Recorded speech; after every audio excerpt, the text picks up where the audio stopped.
After awakening, the female lead wants to marry me. After waking up, Shuyi returned to 1979.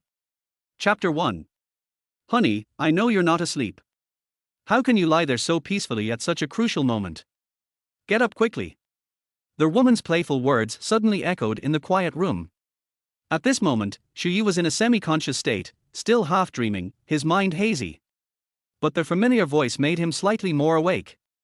You must have heard everything my sister said to me earlier. Don't pretend to be clueless now. My sister's been waiting for my reply all day tomorrow. The woman continued, her tone tinged with a hint of urgency. Just then, Shuyi suddenly felt the warm blanket that had been covering him yanked away by some invisible force, and a gust of bone-chilling wind blew into the bed, instantly jolting him awake. Startled, he instinctively reached out to grab the blanket and wrap himself up again. Hey! Don't just grab the blanket. Can't you listen to what I'm saying first? The woman pouted in dissatisfaction. Shuyi, still wrapped up in the blanket, struggled to open his eyes and look at the person in front of him. When he finally saw her face clearly, he gasped in shock. This was his deceased wife. But, wasn't she already dead for more than 20 years? Had her ghost come back from the underworld to find him? Wife, how are you here? Shuyi asked, his eyes wide open, filled with terror. Where else would I be? Are you out of your mind? The woman looked at him with a sorrowful expression and slowly explained, don't listen to those gossiping women in the village. All those rumors about me being unlucky are complete nonsense. If it wasn't for my brother-in-law listening to those so-called educated youths and deciding to go hunting in the mountains, how would he have met with that accident? Poor sister, she had just gotten married and hadn't done anything yet, but was unfairly branded as a widow, constantly being pointed at and ridiculed by the villagers. And now? Oh, honey, if my sister wasn't really desperate, so poor that she couldn't even put food on the table, she wouldn't have come to our house asking for help.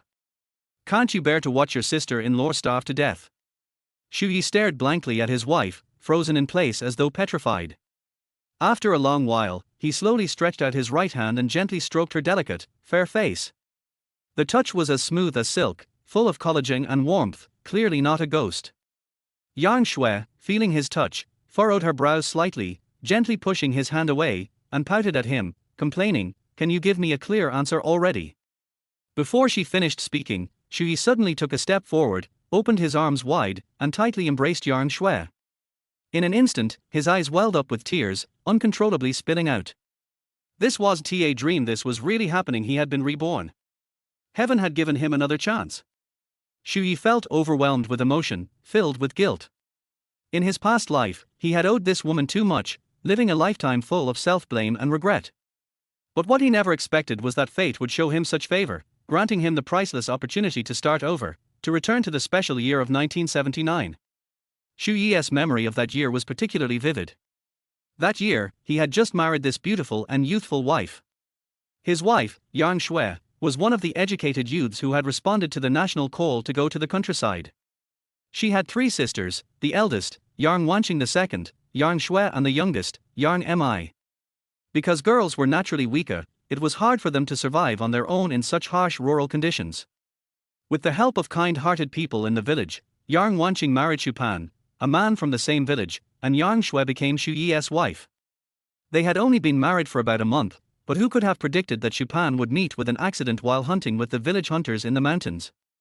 He was brought back from the deep mountains. This was when the gears of fate began to turn. Why are you so reluctant to help? This is a good thing, why aren't you willing to go along with it? Do you really believe those village rumors about my sister being unlucky? Yang Shui hugged Shuyi and began crying. Her voice betrayed a hint of heartbreak and endless grievance. At that moment, resting her head on Shuyi's shoulder, she seemed to want to release all her pent-up frustrations. Shuyi silently held his wife, his eyes wide open, staring blankly at the worn, almost bare room, feeling a bit dazed. The moonlight outside was bright, casting light through the broken window paper, making the room feel even colder and more desolate. Seeing that Shuyi wasn't responding, Yang Shui thought he had been moved and continued talking. Let me tell you secretly, my sister is still a virgin. She just told me in secret Chupan isn't even a man. He was injured during a snowstorm 1 year, and his body was frozen. So, to this day, my sister has never even been touched by him. So, actually, you're not losing out. If I didn't think you were a good man, kind-hearted and honest, do you think I'd ask you to help my sister like this? At this point, Yang Shui paused, a trace of indignation appearing on her face. HMPH, you got such a great deal, and now you act like you're too good for it. Xu Yi's thoughts began to wander as he listened to Yang Shui's chatter. Old memories flooded his mind, scenes from his past flashing before his eyes. He clearly remembered that in his past life, he had refused his wife's suggestion without hesitation. And the reason for his refusal had been so absurd it was because he had heard rumors in the village that his sister-in-law was a white tiger reincarnated, bringing misfortune to husbands. After Xu Pan's accident, the villagers immediately pointed fingers at Yang Wanqing, labeling her as an unlucky person. They believed that marrying her would bring bad luck, and sure enough, within a month, the Xu family had a series of misfortunes. It seemed like the rumors were true. She was a white tiger reincarnated, and she brought misfortune to everyone around her. As a result, the villagers avoided her like the plague, fearing any bad luck would rub off on them. Thinking of this, Xu Yi couldn't help but sigh deeply, feeling helpless and emotional. Chapter 2. A kind word warms 3 winters, while harsh words wound like cold winds in June. This saying remains true in any era. Rumors and slander are like venomous snakes hidden in the darkness. One bite can be deadly. In his past life, Xu Yi's sister-in-law, Yang Wanqing, couldn't withstand the immense pressure from the rumors and gossip spreading through the village. In the harsh winter, she fell ill and passed away forever. When his wife witnessed her sister's departure, her heart was shattered. The shock was so overwhelming that her mental state broke down, leaving her in an abnormal condition. From that moment on, his wife harbored deep resentment toward Xu Yi, a grudge that lasted her entire life and ultimately led to her untimely death. In the later years of his life, Xu Yi never remarried and lived in constant regret. His younger sister-in-law, Yang Mi, also severed ties with him due to the incident. From then on, they became strangers, with no further contact.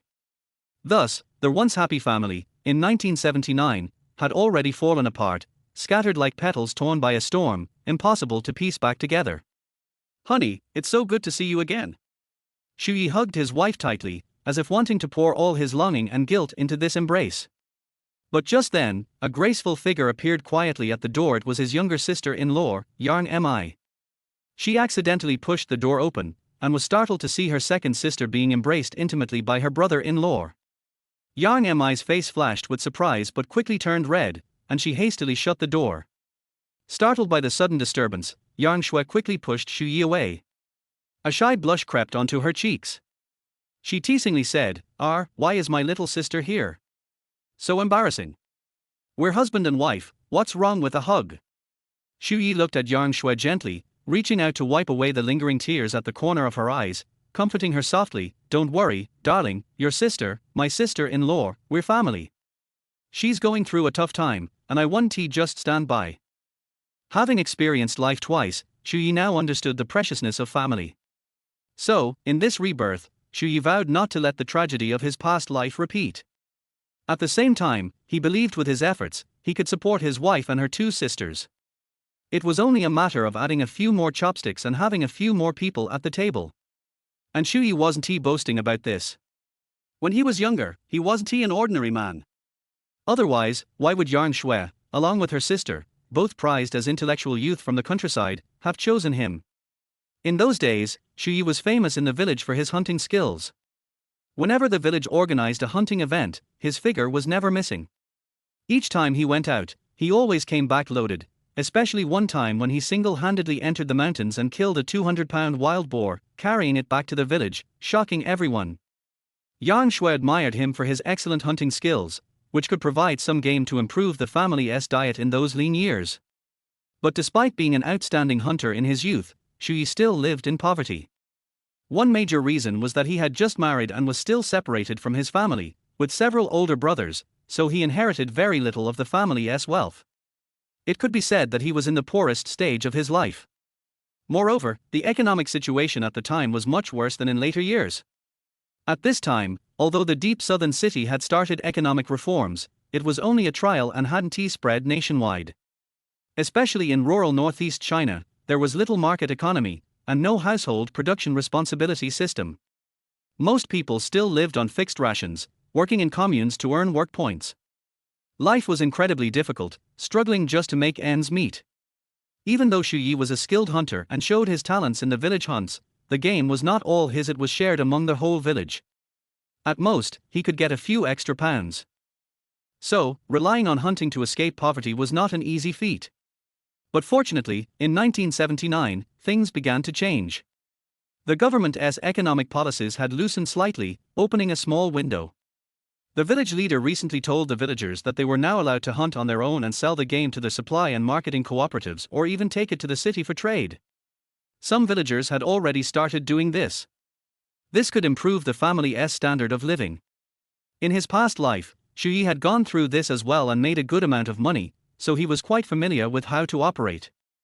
This time, with his rebirth, he was confident that he would easily make money and improve the family's life. Oh, by the way, darling, does your sister know about this help out arrangement you're talking about?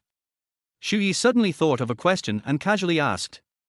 Yan Shui blinked and told Xu Yi that it was Xu Pan who had suggested this to her sister. This was unexpected for Xu Yi. As for Xu Pan's situation, the villagers had heard of it. Xu Pan had 3 brothers, and he was the second. His parents had always been harsh with him, and the family relationship was not very harmonious. Who could have predicted that after Xu Pan married his new wife, such a thing would happen? After the incident, Xu Pan's parents immediately severed ties with him, as if they were afraid he would become a burden and drag the whole family down. The parents' callousness made the villagers despise them. No one expected them to abandon their own son. It was truly despicable. But after all, this was Xu Pan's family matter, so even though the villagers found it disgraceful, they couldn't interfere. At this point, Xu Yi couldn't help but feel sympathy. Xu Pan's situation was truly tragic. Yan Shui sighed helplessly, her heart full of sorrow for her sister and brother-in-law's unfortunate fate. She couldn't help but think, if only Xu Pan hadn't risked hunting in the mountains, if only he hadn't been injured, maybe everything would have been different. But unfortunately, there's no magic pill in this world that allows one to go back and change the past. Honey, my brother-in-law, he might only have a few days left. He actually entrusted me with this matter. He knows the villagers are all criticizing my sister, saying she's the reincarnation of a white tiger and brings misfortune to her husband. He's worried that after he dies, my sister might do something rash, so. Yan Shui's voice choked, her heart felt as if it were being tightly squeezed by an invisible hand, unbearable in its pain. At this point, Xu Yi, who had been silent, finally broke the silence, speaking slowly. All right then, tomorrow you talk to your sister, and I'll agree. Xu Yi remembered that in his past life, not long after, Xu Pan passed away. This time, his injuries were severe. First, he had been violently attacked by a wild boar, and then he fell off a mountain. When they brought him back to the village, he was already paralyzed, unable to care for himself. It was a miracle that, despite his severe injuries, he managed to hold on this long. Chapter 3. Honey, I'm really so grateful to you. Becoming your wife, I feel like the luckiest woman in the world. Yan Shui gazed deeply into Xu Yi's eyes, her beautiful and captivating gaze filled with genuine emotion as she spoke those words, as though she wanted to convey all her gratitude to him. Hearing his wife's sincere confession, Xu Yi felt a warm sensation in his heart. He smiled and gently patted Yan Shui's head, responding softly, "Silly girl, we're a couple, a family. There's no need to be so polite. You should go check on Yan Fei, though. It's already this late, why did she suddenly come over?" Upon hearing this, Yan Shui quickly nodded in agreement. She grabbed a towel from the side and carefully wiped away the tears that had been lingering on her face. Once she composed herself, she elegantly turned around and walked lightly toward the door. After speaking with his wife, Xu Yi, who had still been a little groggy, had now fully woken up. After thinking for a moment, he stood up, took a step, and walked out of the room, ready to meet his long-lost sister-in-law. As for his impression of his sister-in-law, Yan Fei, it had grown rather hazy over time. He vaguely remembered that her personality was as passionate and fiery as a blazing summer fire. When he had just married Yan Shui, their relationship had been fairly harmonious. Yan Fei would always happily circle around him, calling him brother-in-law in a particularly sweet tone, and often insisted on joining him on hunting trips in the mountains. Naturally, Xu Yi refused. Since her older brother-in-law, Xu Pan, had been injured during a hunting trip, Yan Fei seemed like a completely different person. She never mentioned joining Xu Yi on hunting trips again. People like her, who had just come from the city as educated youth, didn't he really understand the dangers lurking in the old forests of Chanbai Mountain? In the villages around the area, it was almost an annual occurrence for someone to fall victim to the wild beasts in the mountains, whether they were hunting or picking herbs. Some unfortunate souls hadn't even entered the mountains, but had been attacked by wild beasts when working in the fields. Every winter, when food was scarce in the mountains, these beasts would come down to the villages, desperate to find something to eat. To sum it up, opportunities to deal with wild animals in the Chanbai Mountain area were far too frequent. Second sister, the policies are loosening up now, and most of the educated youth have gone back to the city.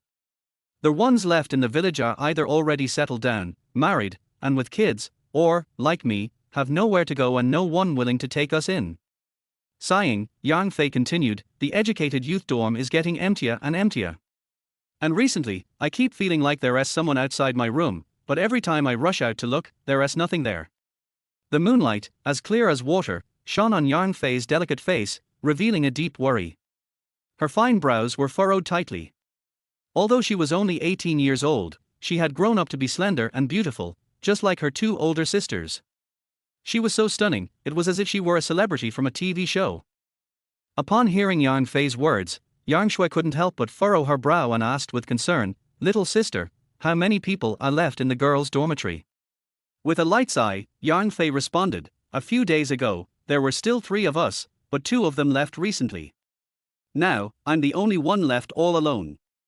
Sis, I'm not being overly suspicious, but some of the educated youth in the village are just idle and up to no good." At that moment, Xu Yi, who had been quietly listening to the conversation, suddenly remembered something. It seemed that in his previous life, there was indeed a girl from the village who had been harmed by a male educated youth. This meant that the educated youth dorm wasn't safe at all. He couldn't allow Yang Fei to stay there. So, with that thought, Xu Yi decisively said, "If you don't mind, Yang Fei, you can come stay with us. The house we were assigned is pretty spacious, 3 large rooms, and there are 2 smaller rooms left that you can use." When Yang Fei heard this, her eyes immediately brightened, and the joy in her gaze couldn't be concealed. She quickly turned to look at Yang Shui, eagerly asking, "Second sister, really? Can I? Since your brother-in-law said so, it's definitely fine. He is the head of our family, and since he agreed, how could I say no? Besides, it's rare for us sisters to get together, and now we hardly get to meet. If you move in, I'll have someone to talk to."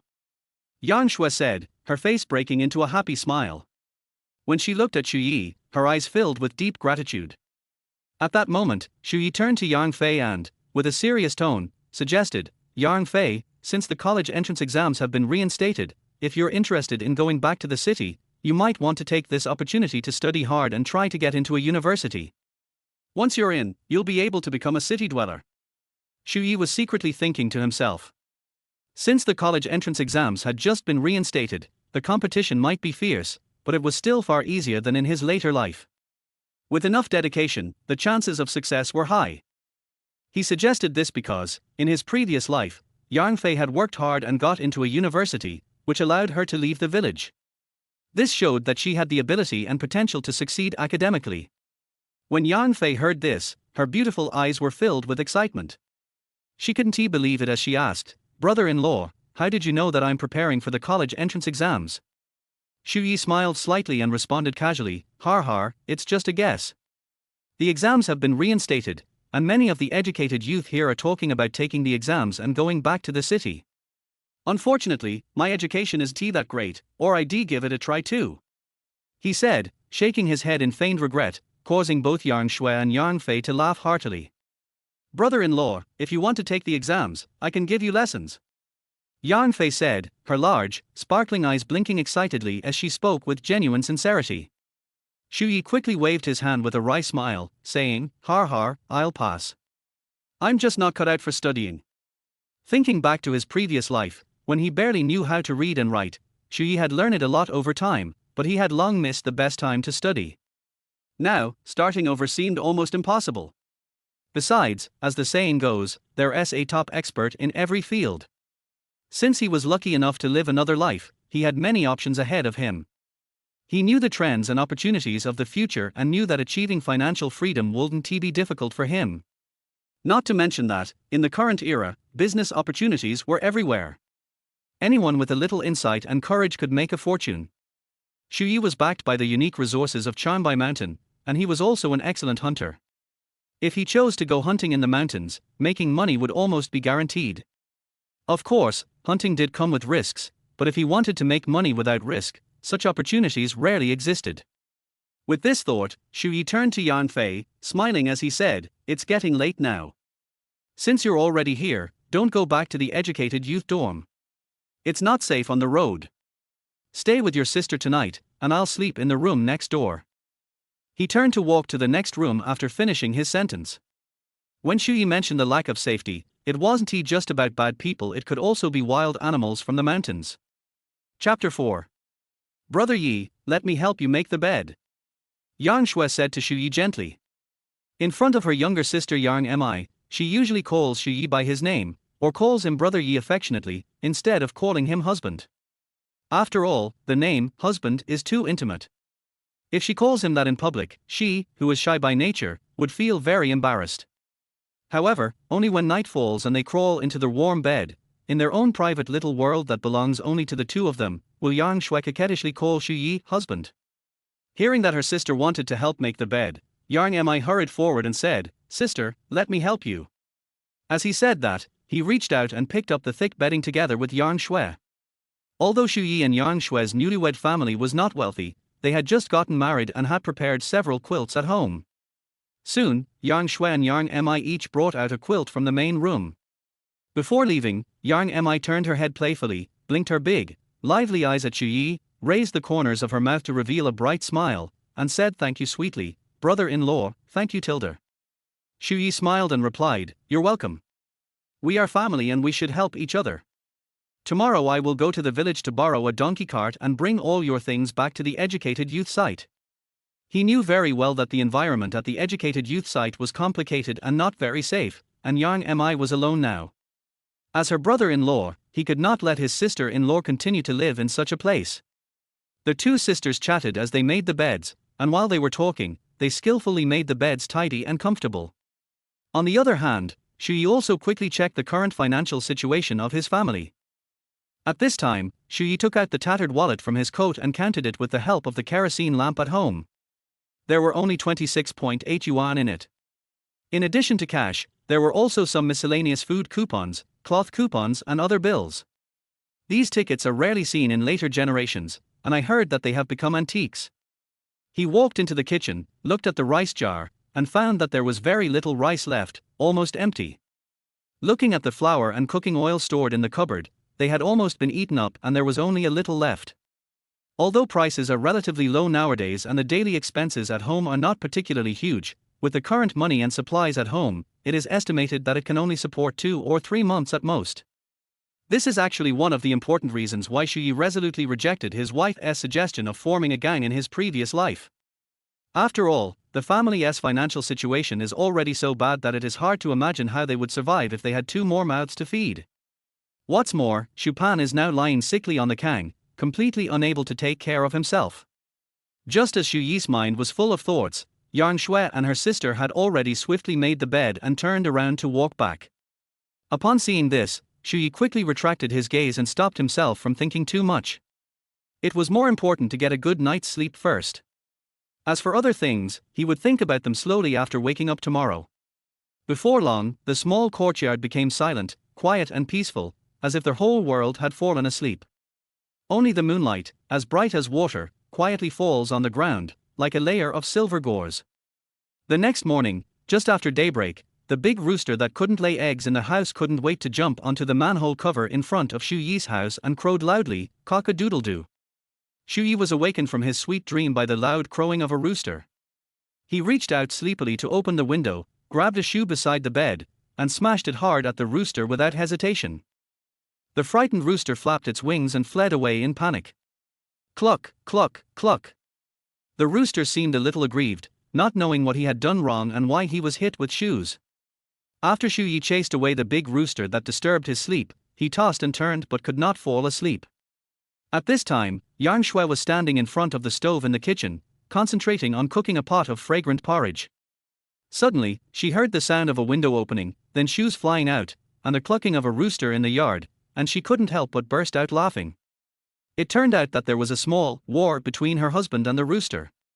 Yang Shui walked out of the kitchen, bent down, picked up Xu Yi's shoes, walked into their house with light steps, and then gently placed the shoes beside Xu Yi's bed. She smiled and said gently, "Brother Yi, were you woken up by this naughty rooster? I'll put it in a cage later and see if it dares to run around and scream again." Speaking of this rooster, Yang Shui was also a little helpless. When the family split up, Xu Yi insisted on keeping it for some reason. In comparison, Yang Shui would rather get 2 hens. After all, hens lay eggs, which can provide nutritious food for the family, and can also be taken to the market to exchange for some money to supplement the household income. But this rooster, apart from crowing at the top of its voice before dawn every day, doesn't seem to make much practical contribution to this family. Faced with his wife's slightly complaining words, Xu Yi just smiled slightly, reached out and pulled Yang Shui, motioning her to sit on the edge of the bed. He said softly, "Don't lock up the rooster. I was woken up and it's almost time for me to get up. By the way, do you remember the shotgun I brought back when we divided the property? Didn't I ask you to put it away? Go and get it for me." Yang Shui nodded obediently, then stood up and walked quickly out of the house. Not long after, she walked in cautiously, holding a shotgun tightly in her arms. This shotgun is undoubtedly the most precious treasure for their small family. In order to get it, Xu Yi gave up a lot of other property when the family was divided. Now it is also Xu Yi's means of livelihood. The early morning sunlight shone into the room through the window. Xu Yi stretched lazily, sat up from the bed, and took the shotgun. "Old buddy." Touching the gun, Xu Yi felt deeply touched. This shotgun accompanied him during his youth. He is his most trusted hunting partner. In his previous life, thanks to this gun, he was well known in the surrounding area. However, he handed it over in the 1990s in his previous life. Now that he touches it again, how can Xu Yi not be excited? When playing with it at this time, Xu Yi did not feel unfamiliar at all, and this proficiency was engraved in his mind. Looking at his wife Yang Shui, Xu Yi smiled and said, "Wife, after breakfast, I want to go to the woods behind the village to see if I can encounter some prey." Chapter 5. Hearing this, Yang Shui's face changed slightly, her pretty face full of worry. She quickly walked to Xu Yi and said with concern, "Husband, are you going into the mountains to hunt because of my sister's matter?" "Yes and no. I heard that a new market has been opened in the commune where people can trade freely. So I thought of hunting some game and selling it at the market to make some money and improve my family's life." Xu Yi said. This is also what he really thinks. "If I earn work points, I really want to be able to fill my stomach." The full work points were 8 a day. He worked hard for a year, but only earned a few dozen yuan at the end of last year. Although you won't starve to death, it's impossible for you to get rich. Then, husband, you have to be careful and don't let anything happen to you. Always pay attention to the surrounding situation and ensure your own safety. Yang Shui thought of the miserable state of her brother-in-law Shupan and felt a little uneasy. Xu Yi patted Yang Shui's hand and comforted her, "Don't worry, I know what's going on. I'm just strolling in the forest near our village. How dangerous can it be? It would be dangerous to go into the old forest of Chanbai Mountain." Shupan and several other educated youth from the village went to the old forest and encountered the herd of wild boars. As he spoke, Xu Yi took out a handful of banknotes and several receipts from his pocket and handed them to Yang Shui, then said, "Take these money and receipts. I see that the rice, flour, grain and oil at home are almost used up. Go to the village supply and marketing cooperative and buy some back later." Yang Shui took the money and the ticket, carefully put them into her pocket, then nodded and said, "Okay, I understand." At this moment, the clear voice of sister-in-law Yang Mi came from the kitchen. "Sister, come and have a look, how is the porridge? It looks like it's cooked." Yang Shui put the money away, looked at Xu Yi hesitantly, then turned and walked towards the kitchen. After a while, the two sisters returned to the dining table with steaming rice porridge. There was also a plate of sour beans and a bowl of pickled cabbage on the table. Although it was just a simple meal, it smelled delicious. Xu Yi quickly got up, washed up, and sat down at the table. The three of them sat together and happily enjoyed this delicious breakfast. Xu Yi scooped up a spoonful of white rice porridge and put it into his mouth, chewing it carefully. He could smell the faint rice aroma mixed with the unique flavor of sour beans and pickled cabbage, which was very memorable. In later lives, after living conditions improved, Xu Yi had eaten many delicacies from land and sea, but the taste was far inferior to the bowl of porridge in front of him. The warmth and satisfaction it brought were irreplaceable. This porridge tastes so good. It is definitely the best porridge I have ever tasted in my life. Xu Yi exclaimed in ecstasy while drinking the porridge. This sentence is a bit exaggerated. However, it is very practical and instantly brought bright smiles to Yang Shui and Yang Mi's faces. Brother Yi, you're praising me too much. How can it be so delicious? Yang Shui responded softly with a little shyness. Brother-in-law, you are really good at talking. I think it's not because the porridge itself is so delicious, but because the person who made the porridge is so charming.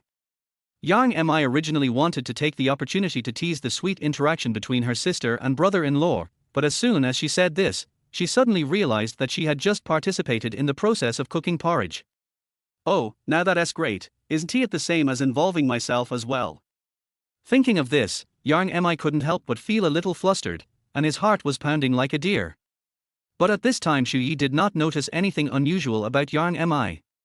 He had already drunk several bowls of porridge in succession. He looked so satisfied as if he had tasted the most delicious delicacy in the world. Finally, he put down his bowl and chopsticks contentedly and stood up. Xu Yi quickly entered the utility room and quickly packed up some equipment needed for hunting in the mountains, not forgetting the hunting rifle. Ready to go, Xu Yi held the shiny shotgun tightly in his hand. Then, he turned to look at Yang Shui and said softly, "Xie Xue, I'm going to go hunting in the mountains." Well, okay, Brother Yi, will you come back for lunch? Yang Shui asked with concern. Xu Yi shook his head gently and explained, No, it's just one morning, time is tight. If I rush back for lunch, there will be too little time left for hunting. I'll take a few steamed buns and a military water bottle filled with water, so I can just deal with it for lunch. Yang Shui hurried to help Xu Yi pack the steamed bread and water. Brother-in-law, you must be careful and pay attention to safety. Yang Mi on the side hurriedly reminded. Don't worry, sister. I, your brother-in-law, am an experienced hunter who has fought many battles. When I come back in the afternoon, I will go to the educated youth site to get things for you. Xu Yi said to Yang Mi with a smile. Yang Mi quickly said that Xu Yi didn't need to go, as she didn't have much stuff and would pick it up later and bring it over herself. It's still a long way from the educated youth point to Xu Yi's home. No matter how little stuff there is, it would be exhausting to move it over such a long distance. So Xu Yi asked Yang Mi to wait for half a day longer. Yang Shui also nodded and told her younger sister not to move in a hurry. Wait for my brother-in-law to come back and help her get it done in one go, saving time and effort. Yang Mi had no choice but to nod and thank her sister and brother-in-law again. Soon, Xu Yi left home. The two sisters looked at his departing back, their eyes full of worry. With vigorous steps, Xu Yi soon arrived at the forest behind the village. This forest is quite large and consists of several hills. The farthest mountain is closely connected to the remnant of the world-famous Chanbai Mountain. Because of this unique geographical location, it has become a habitat for many wild animals and prey is quite abundant. Especially in this era, nature has not yet been overexploited and destroyed, the mountains and rivers are beautiful, the air is fresh and pleasant, and the ecological environment is much better than in later generations. Therefore, the mountains are extremely rich in animal and plant resources, and can be said to be rich in products. The saying that people in northeast China often say, hit roe deer with a stick, scoop fish with a ladle, and pheasant will fly into the rice pot, is by no means nonsense or exaggeration. Xu Yi walked along the path in the mountains and met several villagers from the same village on the way. It turned out that they also came into the mountains to hunt. When people meet, they naturally exchange a few pleasantries. Some villagers enthusiastically asked Xu Yi if he would like to join them in hunting. But Xu Yi gently shook his head and declined them. If you hunt in a team, the prey you catch will be shared among everyone. His family is so poor now that they can barely make ends meet, and he still has to support his elder and younger sisters-in-law. So Xu Yi naturally wanted to catch more prey to improve his family's life. After a few greetings, Xu Yi walked into the woods alone. Not long after walking, relying on the keen observation and excellent hunting skills accumulated over the years, Xu Yi soon found a fat pheasant in the grass ahead. I saw the pheasant pecking at the grass seeds on the ground leisurely, unaware of the impending danger. Chapter 6. Xu Yi quickly bent down and moved towards the pheasant in the distance. Even though he hasn't hunted for many years, the hunting instinct is already engraved in his DNA. He moved like a ghost, approaching the pheasant silently. After a while, Shui came to a bush and hid behind it. His sharp eyes like an eagle were fixed on the colorful pheasant that was leisurely foraging in the distance. He slowly raised the shotgun in his hand and carefully aimed the muzzle at the target. This shotgun was used by his father when he was young. It has been passed to him for many years. However, because it has been well maintained, it only looks a little old in appearance, but there is no problem with its performance. It is still possible to hunt, and there are very few bullet jams. "Old buddy, we are working together again," Shui said to the double-barreled shotgun in his hand. It happened in a flash, without a moment's hesitation. At this moment, Shui decisively pulled the trigger. A loud bang broke the silence in the forest, followed by another gunshot. After a while, the pheasant, which was originally alive and kicking, fell down and lay on the grass without any resistance. But it should not be dead yet, flapping its wings from time to time. Seeing this, Shui quickly stood up and took big strides towards the direction where the pheasant was. In the blink of an eye, he was next to the pheasant. This pheasant was huge in size, with thick feathers, and I estimated it weighed about 4 or 5 kilograms. Shui happily bent down to pick up the pheasant, feeling its heavy weight, and then threw it into the backpack that had been prepared behind him. Looking at the fat pheasant in the basket, Shui couldn't help but smile with satisfaction on his face. Just now he was worried that he would miss the target with his first shot, so to be on the safe side he fired 2 shots in succession. As he expected, his skills had become a little rusty as he had not fired a shot for such a long time. The first shot missed, but fortunately, his second shot hit the target. This is also the advantage of a double-barreled shotgun. The double-barrel structure means that 2 bullets can be fired consecutively after each loading. Compared with a single-barrel shotgun, it not only has a higher shooting frequency, a faster loading speed, but also a more rapid firing speed. Because of these 2 precious firing opportunities, even if there are unexpected situations such as duds or jams, the hunter will not be left helpless and watch the prey escape when the first shot misses. However, everything has its pros and cons. Although the double-barrel shotgun excels in some aspects, it also has some obvious shortcomings. First, its power is relatively small and cannot be compared with those powerful rifles or single-barrel shotguns. Second, its range is short and it is often difficult to cause effective damage to long-distance targets. Finally, in terms of accuracy and precision, it is far inferior to the above 2 firearms. However, these shortcomings did not affect Shuyi's love for it. After all, it is more than enough to use it to deal with some small prey. After catching the pheasant, Shui skillfully began to load ammunition into the shotgun in his hand. This old-fashioned shotgun uses a traditional hand-loading design, which requires gunpowder to be manually loaded into it. Therefore, every time you finish shooting 2 rounds of ammunition in the shotgun, you need to reload it. After loading the ammunition, Shui continued to move forward. Not long after, he made another exciting new discovery. He saw a gray-haired, somewhat dull-looking hare foraging in the woods, and it hopped into his field of vision. Shuyi's eyes instantly flashed with a hint of surprise that was difficult to conceal, and he thought to himself, "Today's luck is really good. You know, it hasn't been long since we last found prey. I didn't expect to find it again so soon." At this time, Shuyi, after firing the 2 shots just now, felt that his feel had fully improved. He raised the shotgun in his hand without hesitation and aimed at the hare. With a crisp gunshot, the bullet hit the target accurately. It hit the target with just 1 shot, and there was no need to fire a second shot. However, when Shui happily stepped forward and picked up the hare, suddenly, he noticed a piece of stone on the ground that was stained red by the rabbit's blood and was emitting a strange red light. The stone looked very strange, as if it had some mysterious power attracting his attention. Some short video scenes that he had seen in his previous life emerged in Shuyi's mind. The blogger in the video had also accidentally discovered similar stones in the wild. The comment section below the video was even more lively, with many netizens leaving messages saying that this kind of stone is a radioactive stone. It is said that this stone has strong radiation. Never take it home just because it looks good, because once you pick it up, you will definitely get sick after a long time. Although Shuyi was skeptical about this statement, it was the first time he had encountered such a strange situation in person, so he couldn't help feeling a little strange and curious. Fortunately, he has seen some of the world. If he were an ordinary person, he might have been unable to suppress his curiosity and reached out to touch the stone. Just as Xu Yi was thinking about whether he should turn around and leave quickly and stay away from this place full of unknown dangers, something even more shocking happened.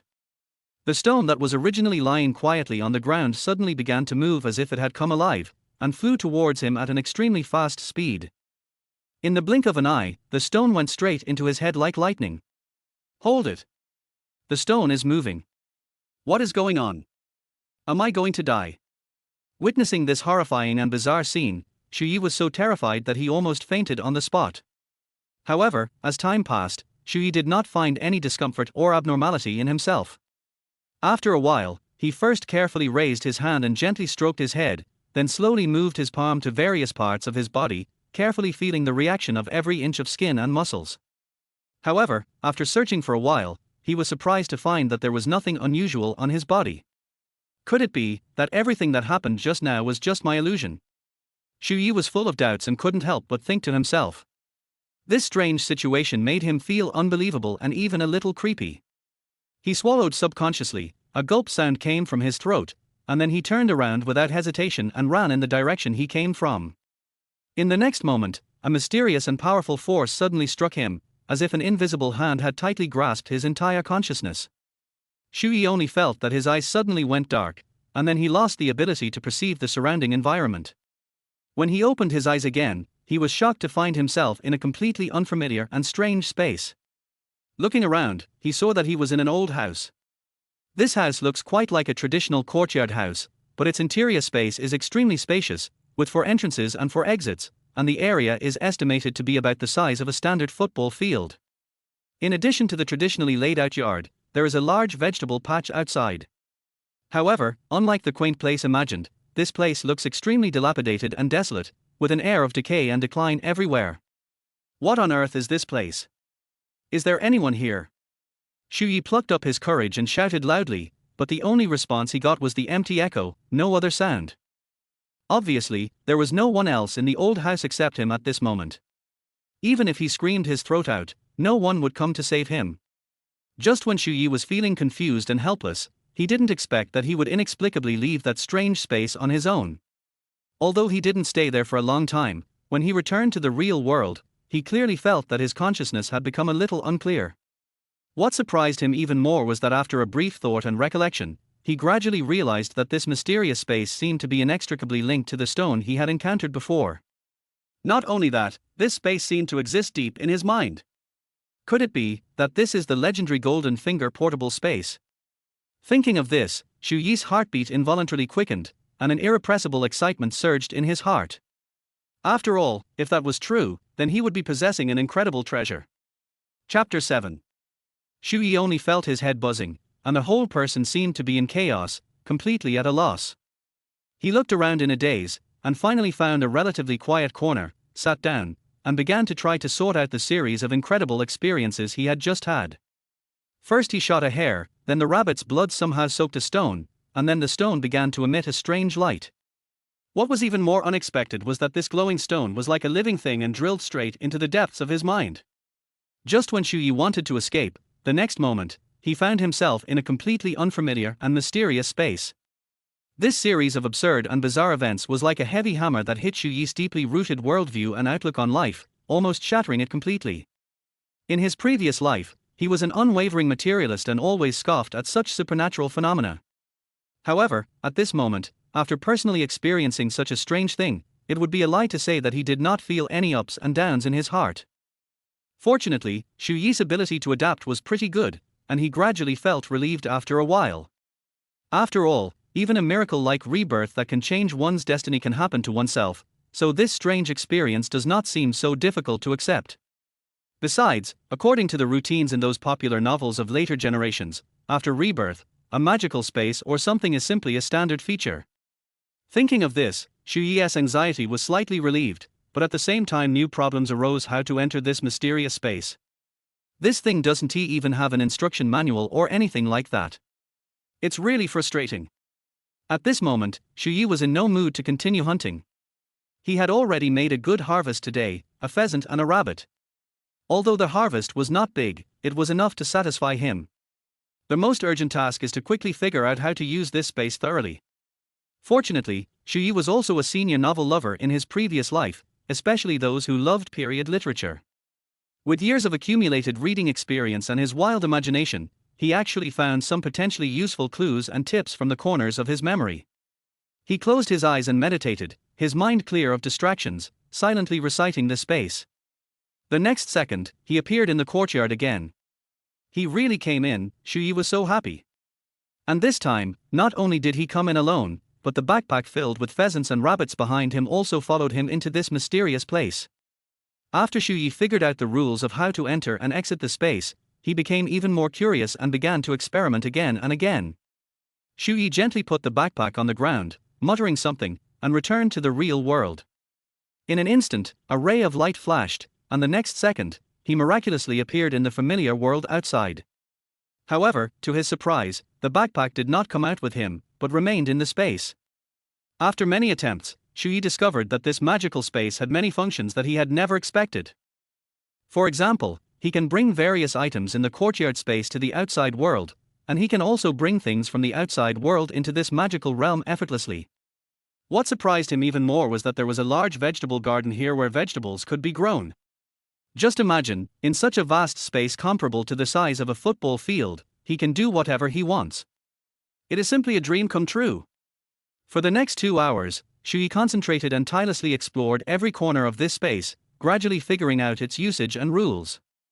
However, as time went by, his spirit gradually became exhausted. Finally, when he could no longer hold on, a powerful force suddenly pushed him out of this space. This phenomenon shows that access to this mysterious space is not unlimited. Each repeated entry and exit will consume a lot of a person's mental energy, so when the mental energy is almost consumed, one will be forced to log off. At this moment, Shuyi was so excited that he could hardly contain himself, because he knew very well that this sudden portable space came at the right time. In fact, before this, Shuyi had been secretly thinking in his heart what method should be used to make his family live a happy and fulfilling life. Although he already had 2 lifetimes of life experience, in the special era of 1979, many of his ideas still faced many difficulties and challenges if he wanted to put them into practice. Now that he has this magical space, the problems that have troubled Shuyi for a long time seem to be easily solved in an instant. After taking a short rest and waiting for his mental state to recover a little, Shuyi thought about it and took out the backpack from the space. As for the pheasants and rabbits that he had captured earlier, he chose to let them continue to stay safely in the space. The space has storage function, so he doesn't need to run around the mountain with the prey, which really saves him a lot of energy. Then, Shuyi quickly stuffed all the tools that were of no use at the moment into the space. In this way, he instantly became as light as a swallow, and next time he went hunting, he would be able to move around in the mountains and forests with greater ease and comfort. After a while, Shuyi once again embarked on a hunting journey full of unknowns and challenges. Now that he has a space that can store things, Shuyi can finally show his skills and abilities without any worries. No longer have to worry like before, worrying about the embarrassing situation of not being able to bring all the prey home because of hunting too much. Not only that, if conditions permit, Shuyi even thought of capturing some prey alive and then locking them up in the space to raise them. You have to know that the courtyard in the space is made up of several yards, which can be divided into different areas to imprison different animals. It is simply an excellent place tailor-made for raising animals in captivity. As for the rooms in the courtyard, Shuyi had just tried, but he could not open or enter any of the rooms in the courtyard. Maybe it's because my mental strength is not strong enough. Currently he can only use the space in the yard and outside the yard. Chapter 8. However, Shuyi did not show the slightest impatience. After all, for such a mysterious and unknown portable space, it is obviously not a wise move to rush for quick success. And there is no point in being anxious, there is still a long time to come, and he knows very well that the correct way to open it is to slowly explore and discover the secrets hidden in this magical space. Besides, just being able to have such a portable space is already a great fortune for him. How could he dare to expect to unlock all its functions in one go and instantly? As the saying goes, more haste, less speed. As long as Shuyi keeps working hard, one day he will be able to successfully open the tightly closed door of the courtyard house, step in to find out what's inside, uncover the mysterious veil hidden behind the door, and find out what secrets and treasures are hidden in the house. Just as Shuyi was thinking, suddenly, a grey figure rushed past like lightning not far ahead. Shuyi looked closely and found that it was a grey hare. This hare was about the same size as the previous one, but it was more alert. It spotted Xu Yi from a long distance and tried to escape quickly. It was moving extremely fast, like a gust of wind passing through the mountains and forests. Seeing this, Xu Yi was of course tempted and wanted to catch up and catch him. But this time he was not so lucky. Before he could take a few steps, the hare disappeared from his sight like a ghost in the blink of an eye. Xu Yi naturally refused to give up easily, so he began to look for the hare everywhere. After a careful search, they finally found something near where the hare disappeared. It turned out that there was a rabbit hole of moderate size hidden there, and it was covered by weeds at the entrance. If you didn't look carefully, you really couldn't find it. Seeing this rabbit hole, Xu Yi couldn't help but suddenly realize, no wonder the hare just appeared out of thin air and disappeared in a flash. It turns out that its hiding place is hidden here. People often say a cunning rabbit has 3 burrows, and it seems that this is true. Xu Yi had dealt with these wild rabbits a lot when he was hunting in his previous life. He knew that the wild rabbits in the Qiangbei mountain area were very difficult to catch because of their cleverness and cunningness. However, no matter how cunning it is useless in the face of the experienced, sophisticated and calm hunter Xu Yi. You can catch the rabbit, but you can't escape the rabbit hole. As long as it is in the cave, it will be Xu Yi's possession. Xu Yi did not seem panicked at all. He quickly used the materials available and collected a large pile of dead branches and leaves, as well as some wet grass. To ensure safety, Xu Yi cleaned up the surroundings first, then lit the dead branches and leaves, and then immediately covered them with wet grass to prevent a forest fire. Because wet grass has a high moisture content, it cannot fully come into contact with oxygen when burning, resulting in incomplete combustion and the release of a large amount of thick, pungent smoke. Xu Yi deftly used a stick to move all the wet grass and stuffed it into the rabbit hole. Before long, the weeds that had not completely burned began to produce thick smoke.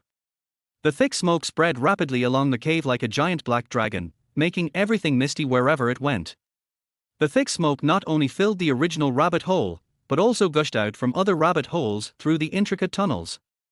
This is also another purpose of Xu Yi. This way, he could easily find the rest of the hidden rabbit holes. Seeing this, Xu Yi immediately followed the direction of the billowing smoke. Then, Xu Yi acted quickly. He first picked up a few stones of appropriate size and blocked the 2 rabbit holes that were a little further away to prevent the rabbits inside from escaping. After doing all this, Xu Yi stared intently at the smoking rabbit hole in front of him and the nearest rabbit hole. Sure enough, in less than 2 minutes, one of the rabbits could no longer bear the choking smoke and scorching flames, and rushed out of the rabbit hole in a panic. It happened in a flash. Xu Yi, who had been waiting for the rabbit, made a move in an instant. He flashed and stretched out his hands like lightning, grabbing the panicked rabbit accurately. The rabbit was in a hurry and was running very fast. Xu Yi didn't even have time to take out his shotgun and shoot. However, he had caught rabbits so many times that he was calm and composed. With his sharp reaction speed and agility, he could easily capture the fleeing rabbit. After the first rabbit was caught in the net, the second and third rabbits soon jumped out of the rabbit hole in a mess.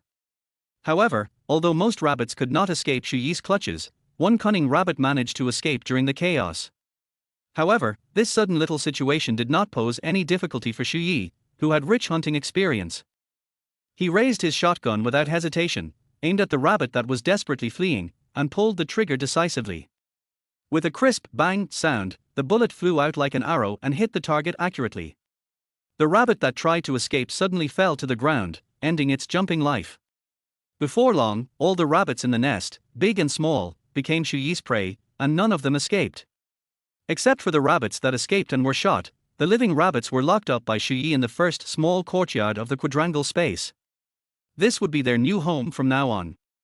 Looking at the 8 rabbits in front of him, a satisfied smile appeared on Xu Yi's face. He was well aware of the amazing reproductive ability of rabbits. It won't take long before these few rabbits will rapidly grow into a huge number of dozens or even hundreds. Moreover, this courtyard space, both inside and outside the courtyard, is full of various weeds and wild vegetables. So many natural ingredients can fully meet the rabbits' long-term dietary needs. Therefore, Xu Yi didn't have to worry about these rabbits having no food to eat. After catching this nest of rabbits, Xu Yi looked up at the sky, estimated the time, and felt that there was still plenty of time, so he decided to stroll around in the forest for a while longer. Even though he caught so many rabbits this time, he didn't plan to sell these living rabbits. Instead, they planned to raise them well in space and let them continue to reproduce. After all, he knows the importance of a one-time deal and a long-term deal. We can't take these live rabbits to the market to exchange for money now. So at this moment, the only things he could cash in from his trip into the mountains were 2 dead rabbits and a fat pheasant. According to a rough estimate, these prey can be sold for around $5. But don't underestimate these $5 from 1979. You have to know that in those days, workers in most state-owned factories across the country worked hard for a month and only received 40 yuan in wages. So, these $5 are already a considerable amount of money. However, this small amount of money was obviously far from enough for Xu Yi to meet his psychological expectations. Just as he was pondering it secretly, suddenly, a chaotic and extremely hurried sound of footsteps came from not far away. Then, several villagers appeared in front of him. It was when he was heading up the mountain that he met that group of people at the foot of the mountain. A villager saw Xu Yi and immediately shouted at him, "Xu Yi, don't go any further. There are wild boars ahead. It's too dangerous." "Oh, I'm so unlucky today. Not only did I not catch any decent prey after working so hard for so long, I was even chased all over the mountain by a wild boar." "Who says it's not true? We are so unlucky today." Chapter 9. There's a wild boar ahead. How big is it? When Xu Yi heard the villager's words, his eyes lit up instantly and he felt excited. This is like someone brought me a pillow when I was dozing off. You know, when he went out hunting today, all he encountered were small prey like rabbits and pheasants, and he was no longer satisfied. Although wild boars are dangerous, as long as you are quick and can climb up a tree, you won't be a big problem. Unlike wild animals such as the black bear and the Siberian tiger that can climb trees. In his previous life, Xu Yi had dealt with wild boars many times. At least 80 wild boars died in his hands, if not 100. Therefore, he knew them well and was not that afraid of them. "Xu Yi, you are not going to hunt those wild boars, are you? I have to persuade you to give up this idea. Wild boars always move in groups. I just saw from a distance that there are at least 7 or 8 of them. The big ones are estimated to weigh 300 to 400 kilograms, and the small ones are at least 100 kilograms. You must not take risks alone, it is too dangerous." "That's right. If you encounter a herd of wild boars, even 2 or 3 experienced hunters will have to take a detour. Let's get down the mountain quickly. This forest is not safe right now." The villagers tried to persuade Xu Yi to leave as soon as possible. Xu Yi looked at everyone with gratitude and said with a smile, "Thank you for your kind reminder. Don't worry, I won't provoke them. I'll just wander around here and see if I can find some other prey. You guys go back first." After hearing what Xu Yi said, the villagers looked at each other and felt a little relieved. One of them said, "Okay, but you have to be careful. It's about 5 miles from here to where we saw the wild boar.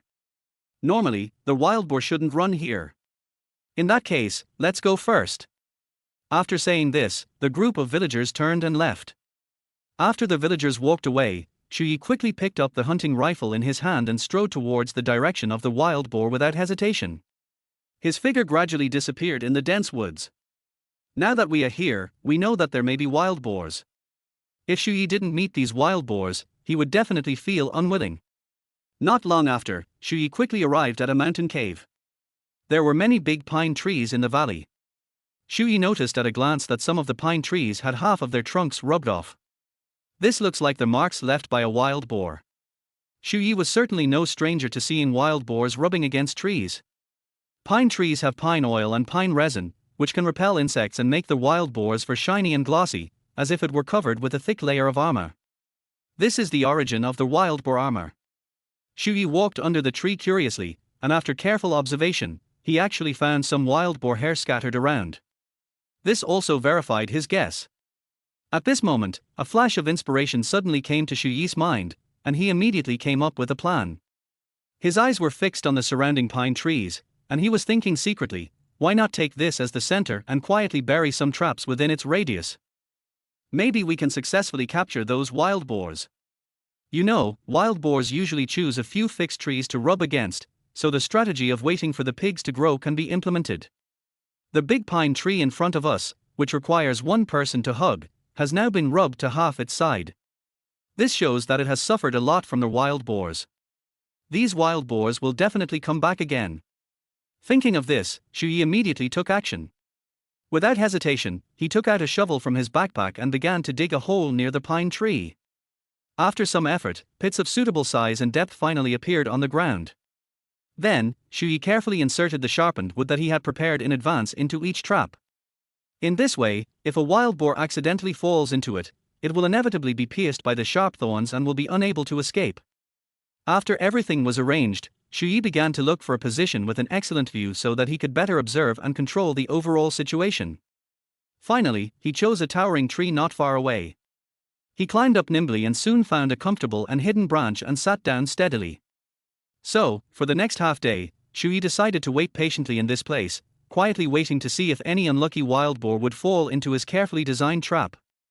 Although the waiting process may seem a bit long, Shuyi did not feel bored at all. He could take advantage of this free time to study the courtyard space in his mind. Not long after, Shuyi keenly sensed something unusual. It turned out that the little rabbits he had casually thrown into the space not long ago had grown a lot bigger in just a short while. This growth change can almost be seen with the naked eye. Look at the lush weeds in the yard, most of them have been eaten by the rabbits. What's even more surprising is that this group of little guys dug a hole in the yard. Looking inside the hole, you can vaguely see that there seem to be newborn rabbits inside. Is there a problem with the speed of time flow in this space? This thought popped up in Shuyi's mind. In order to confirm his guess, he quickly took out the cigarettes he always carried with him, took out and lit 2 of them with quick movements. Then, carefully place one of them in the space and leave the other outside.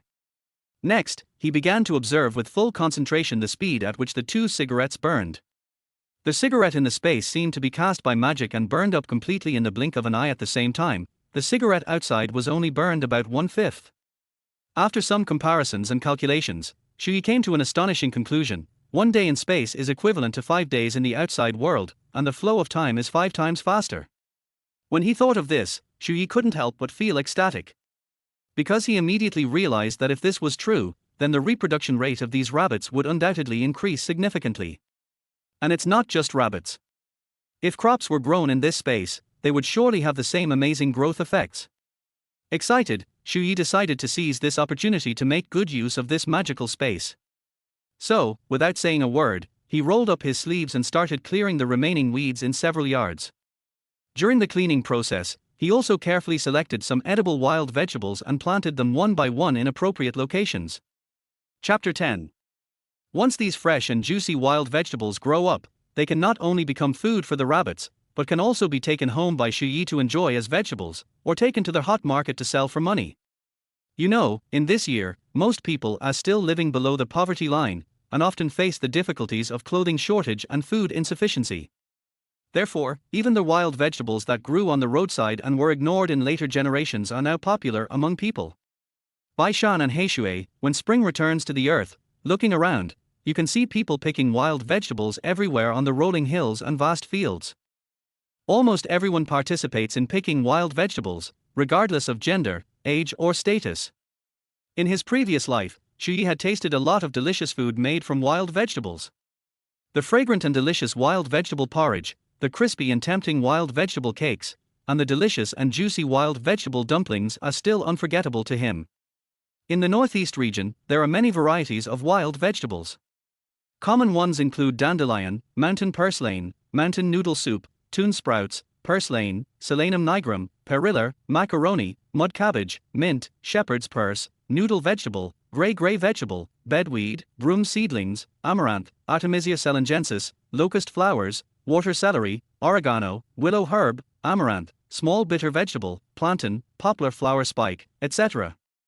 However, the types of wild vegetables in Shuyi's current mysterious space are not so numerous, there are only 7 or 8 kinds. But even so, for Shuyi, it was enough to make him satisfied. He looked at these precious wild vegetables with anticipation in his eyes. After waiting for a few days, given the speed of time flowing in space, I believe we will be able to reap the rewards. As for the weeds he had just picked, Shuyi didn't say to throw them away. He threw them all into the rabbit yard to serve as food for the rabbits. Wild rabbits are born with a keen sense of smell and the ability to distinguish. They know clearly which grasses are edible and which ones must not be touched. After this group of clever rabbits have carefully screened the remaining weeds, Shuyi will take them back and use them as firewood for cooking. This is called making the best use of things. People like Xu Yi who have experienced hard times naturally know how to be thrifty and not waste anything. Just as Xu Yi was concentrating on planting wild vegetables in the space, a humming sound came from the distant hills. Xu Yi's hearing was extremely sharp and he instantly caught the unusual sound. He did not dare to delay at all. He immediately used his mind to withdraw from the space, quickly picked up the telescope beside him, and looked in the direction where the sound came from. As expected, after just a few seconds, Xu Yi clearly saw several wild boars through the telescope. These wild boars looked fat and strong, with big heads and ears. They shook their heads and swayed as they walked, and were walking slowly towards this side at a leisurely pace. A hint of surprise suddenly flashed across Xu Yi's eyes, and he thought to himself, finally, what I've been waiting for has come. The next step is to see whether the wild boars will take the bait and fall into the trap. However, judging from the current situation, nothing should go wrong. After all, the location of the trap carefully set by Xu Yi was very cleverly chosen, and it was right on the path that these wild boars must pass. And judging from the wild boars' previous paths, if they want to scratch their itch here, they will definitely touch the mechanism and trigger the trap. Thinking of this, Xu Yi carefully concealed his figure, holding his breath and closely watching the every move of these wild boars. It seemed that the group of wild boars were completely unaware of the potential danger and continued to move towards this side as usual. As the distance between the wild boar and the trap got closer and closer, Xu Yi's heartbeat involuntarily quickened, as if it was about to jump out of his throat. And just as Xu Yi expected, at this critical moment, there was a crisp, click sound, and one of the wild boars stepped on the trap that Xu Yi had just dug without any preparation. The unfortunate wild boar stepped into the carefully set trap without any precautions. Its huge body instantly lost balance and tilted to one side. With a dull thud, the whole wild boar fell straight into the deep trap. In an instant, it howled in terror, and the sound echoed throughout the entire forest, making people shudder. This sudden change frightened the other wild boars so much that they panicked and became a mess. In the chaos, 2 wild boars accidentally stepped on a hidden trap nearby and fell into it. This is such a pleasant surprise. For a moment, the screams that came one after another intertwined together, like a tragic piece of music. The remaining wild boars grunted and scattered, vigilantly observing the movements around them, trying to find the enemy who set the trap. However, they went around the trap in a circle but still found nothing. In desperation, the wild boars had to turn back carefully and gather at the edge of the trap. The wild boars that fell into the trap were in a miserable state. They were being ruthlessly pierced through their bodies by the densely packed sharp wooden stakes at the bottom, and blood was splattered everywhere. Each stake was like a sharp dagger, deeply inserted into the thick skin and flesh of the wild boars, making them wail in agony. The screams echoed in the silent forest, seeming particularly terrifying. However, what is unexpected is that these wild boars seemed to be quite smart and did not give up easily just because their companions were trapped. They gathered around the trap and tried various methods to rescue their companions who had unfortunately fallen into the trap. Some wild boars pushed the soil and rocks on the edge of the trap hard, hoping to fill the trap and try to help them escape from the predicament. Xu Yi, who had been hiding in the dark and observing all this quietly, was not in a hurry at all. He watched every move of the wild boars with interest. Not long after, because the wild boars were too eager to rescue their companions, one of them accidentally fell into the trap again. Now, the wild boars, which were already confused, became even more at a loss. Finally, after a fruitless effort, the remaining wild boars realized that they had no chance of rescuing their trapped companions. So they had no choice but to harden their hearts, abandon their companions who were still struggling in the trap, and turn around and hurriedly flee this terrible place. From beginning to end, Xu Yi never fired a single shot, because he knew very well that the damage the shotgun in his hand could cause to the thick-skinned wild boar was very limited. In addition to the 4 wild boars that fell into the trap, there were still 4 other wild boars left at the scene. With Xu Yi's current strength, it is obviously beyond his ability to deal with so many ferocious wild boars. Chapter 11. Relying on his many years of experience dealing with wild boars in Chanbai Mountain in his previous life, Xu Yi knew very well that these wild boars were not as loyal and righteous as humans. Once they find their companions have fallen into a trap and there is no hope of rescue, they will often turn around and leave without hesitation. This is also the most essential difference between beasts and humans. Moreover, although wild boars are the smartest animals in the animal kingdom, they are obviously inferior to humans in terms of intelligence. so it is normal for them to appear helpless when faced with traps carefully set by hunters. What surprised Shui was that he had dug these 2 traps just to give it a try, but he never expected to capture 4 wild boars at once. For Shui, if he could successfully capture even just 1 wild boar, it would be considered a remarkable harvest. However, the number of wild boars in front of him now far exceeded his initial expectations. The results before him made him overjoyed. Watching the wild boars gradually go away, Shui carefully climbed down from the tree, walked to the edge of the trap, and began to examine his rich trophy with joy. The 2 traps he had just dug were not too deep, only about 3 meters deep at most. After all, he was alone, and he was able to dig 2 traps with the help of space. Otherwise, how could he have dug 2 such large traps in such a short time? Once a wild boar falls into it, due to its inertia and tonnage, the spikes underneath will cause it to lose its ability to move, although the damage is not fatal. One of the wild boars had lost too much blood due to its serious injuries and was now dying. Another wild boar was also seriously injured and was lying on the ground howling, unable to get up. As for the remaining 2 wild boars, they only suffered some minor injuries. At this time, the injured wild boar was unable to escape from the trap due to its physical injuries and restricted movements. They circled in the corner, barking non-stop, as if trying to find a way to escape.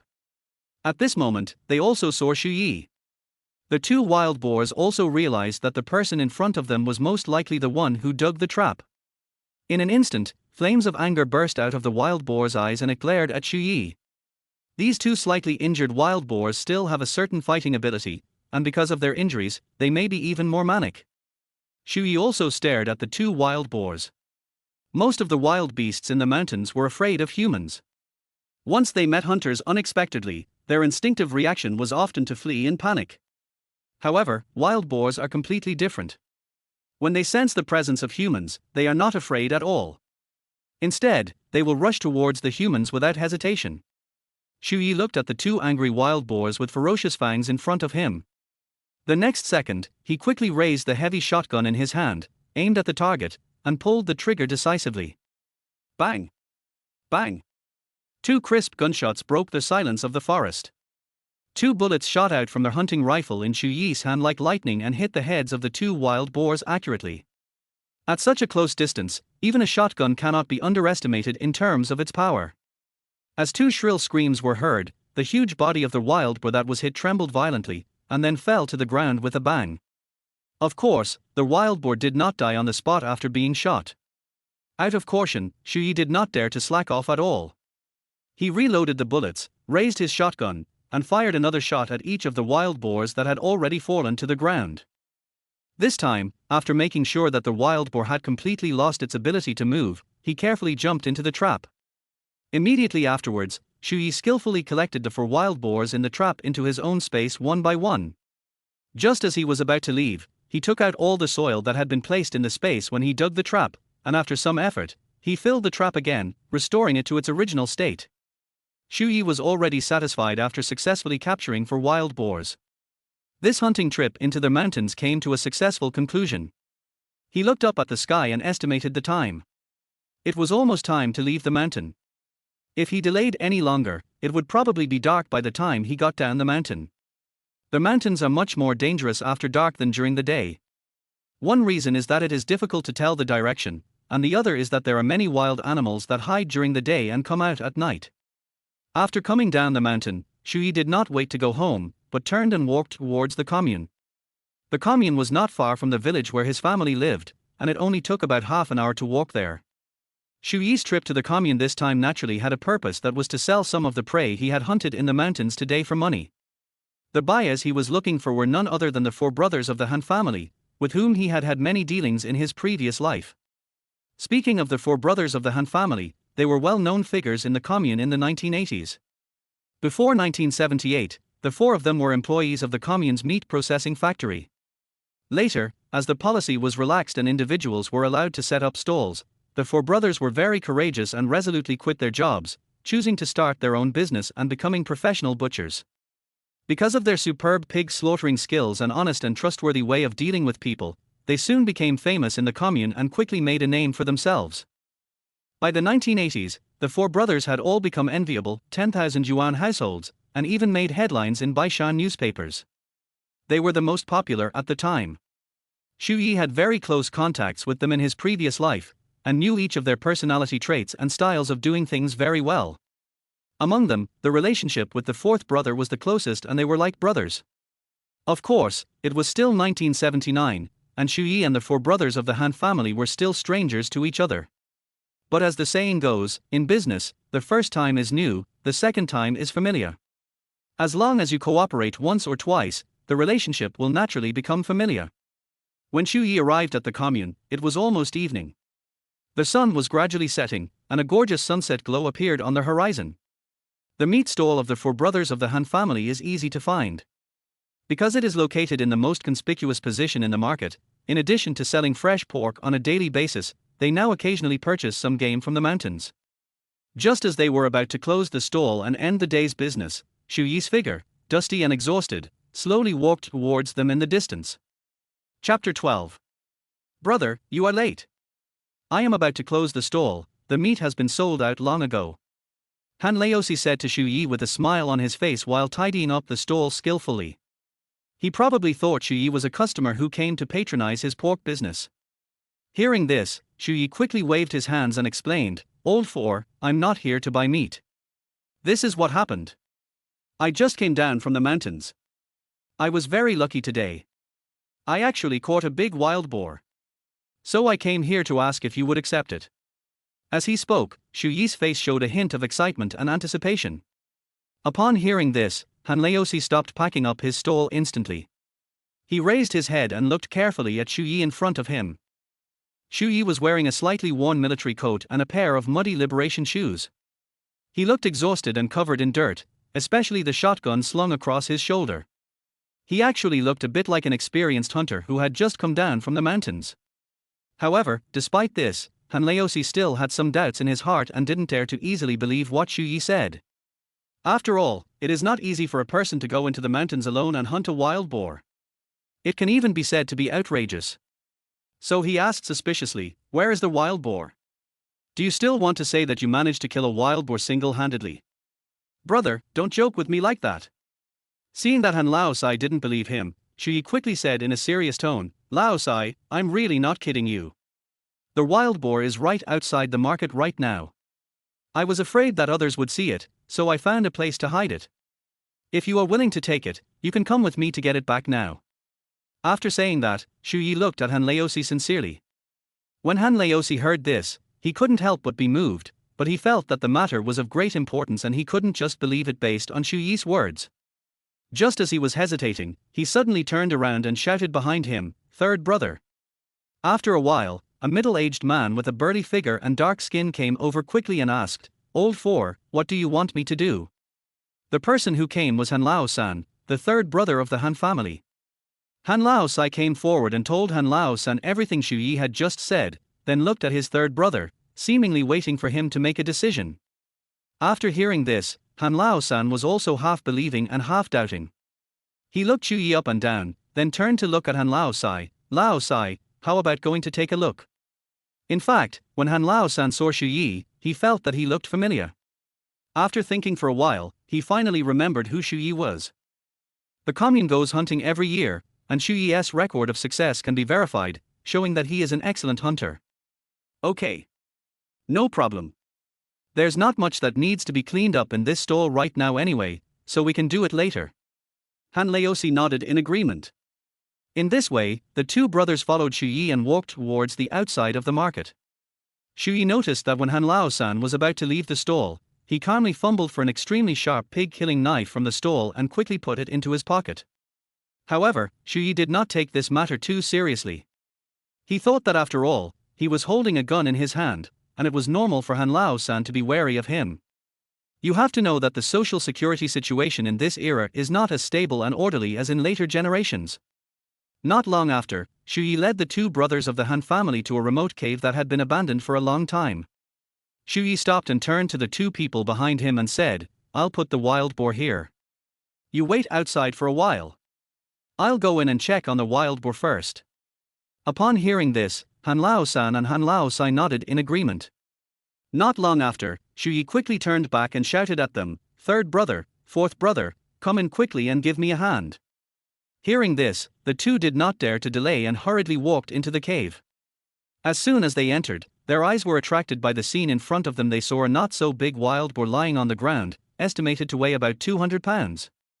In order to keep a low profile, Shui did not take out the largest wild boar from the space, but chose a smaller one. In the northeast, wild boars weighing 4 or 500 kilograms are very common, but wild boars weighing more than 200 kilograms are not considered good enough. However, in the eyes of Han Lao-san and Han Laosi, they looked at Shui differently. Because this was obtained by Shui hunting alone, not by several people hunting together. The difficulty of the two is very different. Oh my god! Wow, you actually killed such a big wild boar! Han Laosi couldn't help but exclaimed. At this time, Han Lao-san came forward, took a closer look and said, "Not bad, this wild boar looks like it was bled right after it died, and the meat is well preserved. Although it has been dead for 2 hours, it is still very fresh. Laosai will take this wild boar." Next, Shui found a piece of wood as thick as his thigh. I saw him holding the wood and walking to the wild boar. Then he tied the wild boar's limbs tightly with ropes to ensure that it would not fall. After everything was ready, Shui waved to the two brothers of the Han family, signaling them to come over and help. The three of them worked together to lift the heavy wild boar and walked towards the Han family. After arriving at the Han family, the eldest and second oldest sons saw them carrying a wild boar and hurried over to help. After a short rest, Shui began to weigh and count money with them.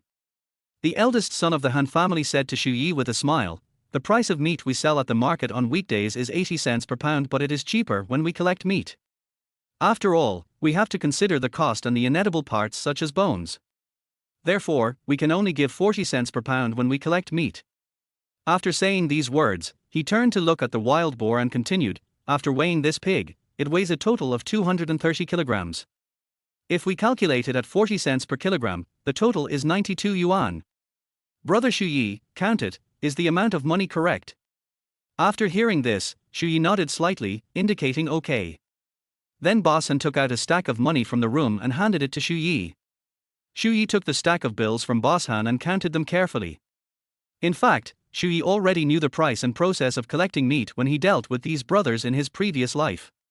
He also knew that the proportion of pork that a wild boar could actually produce for sale was only about 70%.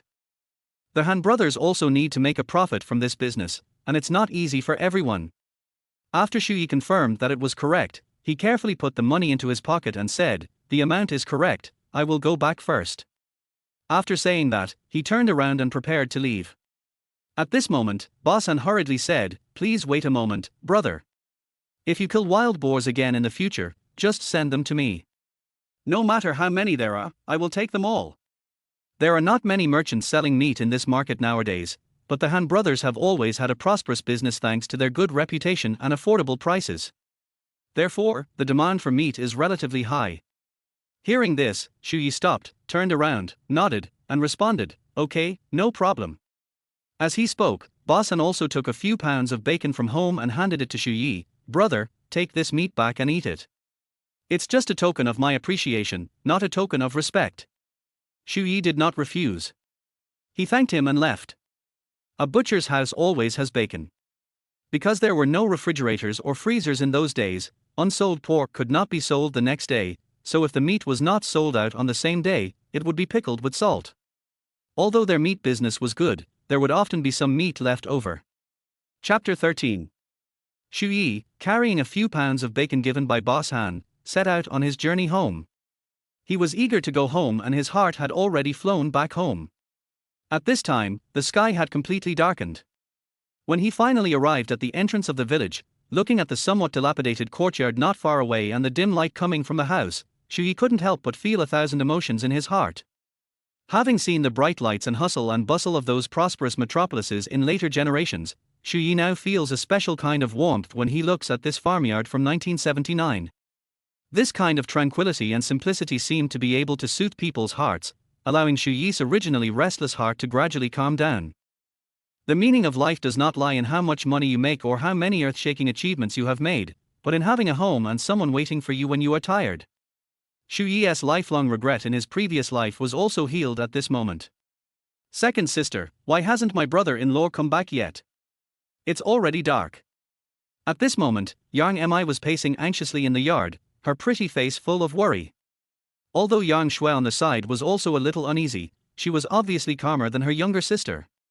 She just comforted me softly, "Little sister, maybe the road into the mountain is difficult to walk, so it took some time, I think it should be fine." "Second sister, you are so generous." Yang Mi couldn't help but sigh. When she thought of the experiences her elder brother-in-law had had when he went into the mountains before, her heart felt like 15 buckets of water being drawn up and down, and she could not calm down. Just like that, the two sisters looked into the distance at the same time, hoping that the familiar figure would return soon. However, just as they were looking forward to it, a dark shadow suddenly appeared on the country road. "Second sister, look quickly, is that my brother-in-law coming back?" Yang Mi had sharp eyes and noticed something unusual at once.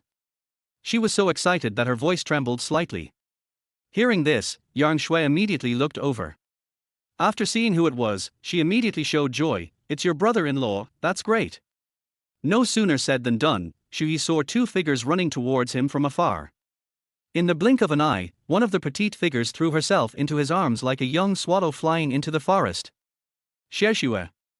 Shui hugged his delicate wife tightly in his arms. His deep and bright eyes were filled with endless tenderness and love at this moment, as if to melt the person in front of him. Yang Shui raised her head and gazed at her husband's handsome face affectionately, her eyes gradually moistened. "Brother Yi, you are finally back. I have been worried all day, really afraid that something would happen to you." Her voice trembled slightly, full of concern and worry. Shui smiled slightly, gently stroked Yang Shui's smooth hair, and whispered to comfort her, "How could that be? I was lucky when I went out hunting today and got a lot of harvest, so I was delayed for a while, otherwise I would have returned home a long time ago." After saying that, he scratched Yang Shui's small nose lovingly. At this moment, a clear and pleasant voice came from not far away, "Brother-in-law." It turned out to be Yang Shui's sister Yang Mi. She was standing there gracefully, her pretty face filled with joy. Hearing the shout, Shui turned around and waved to Yang Mi with a smile. "Yang Mi, come quickly and help your brother-in-law take these things back." As he spoke, he raised his right hand high. Yang Shui and Yang Mi looked in the direction of Shuyi's arm, only to find that he was holding several kilograms of tempting, fragrant bacon in his hand. The two sisters were overjoyed and hurried forward, taking the heavy loads of bacon with joy. "Wow, what delicious bacon! It smells so good!" Yang Shui couldn't help but exclaimed, with a bright smile on her face. You know, these days, ordinary people often don't have enough meat to eat for several months.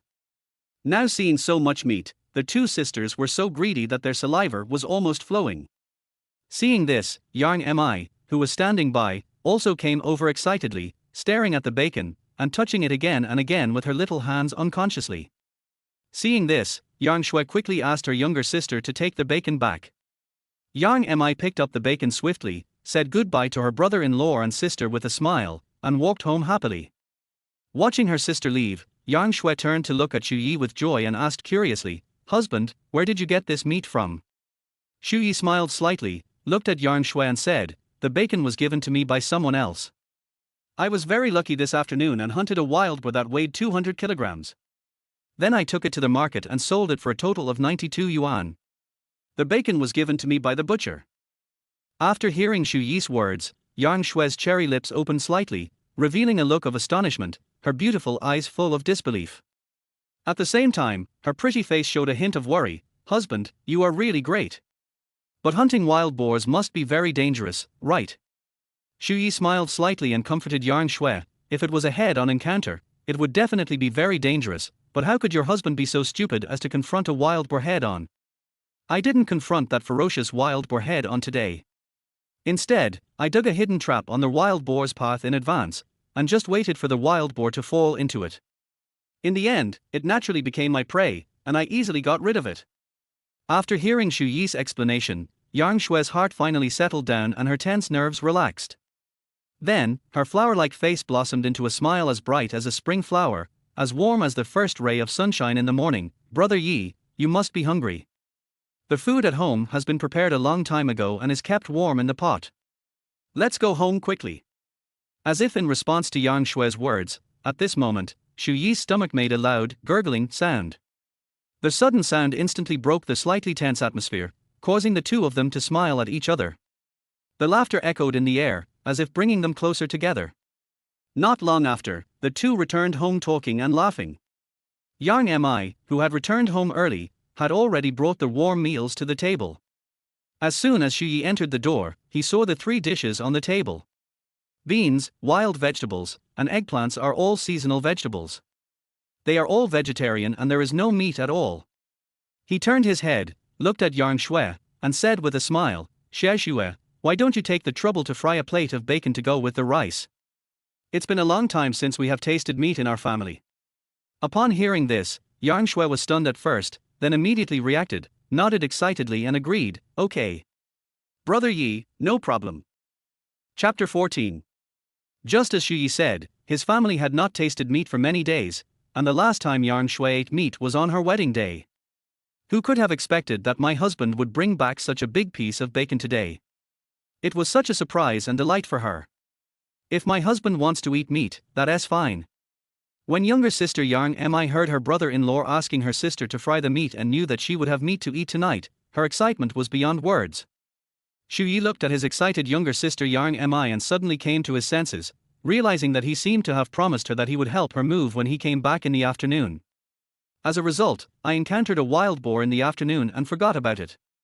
Although this is not a big deal, it is still a broken promise by Shuyi. Thinking of this, he said with a little guilt, "Well, little sister, I'm so sorry. I was delayed by some things in the afternoon and couldn't get home in time. I originally promised to help you pick up your things at the Educated Youth Point, but it seems that I can only postpone it until tomorrow morning to help you move them." At this time, Yang Mi was still immersed in the joy of eating meat. Hearing what her brother-in-law said, she quickly waved her hands and said with a smile, "Brother-in-law, it's okay. It's no big deal to be late for a day. Your business is more important.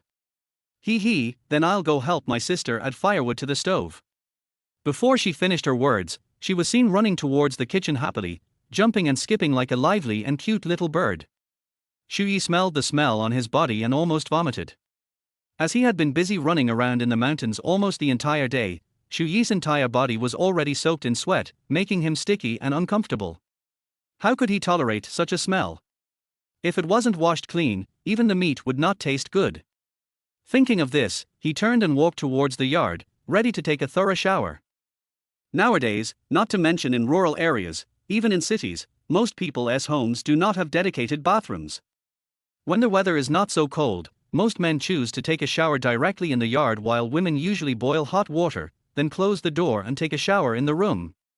It is autumn now and the temperature is not that low, so Shuyi fetched a bucket of water and stood in the backyard to take a shower. After a refreshing shower, he felt refreshed all over, as if all his fatigue and heat were dissipated along with the water.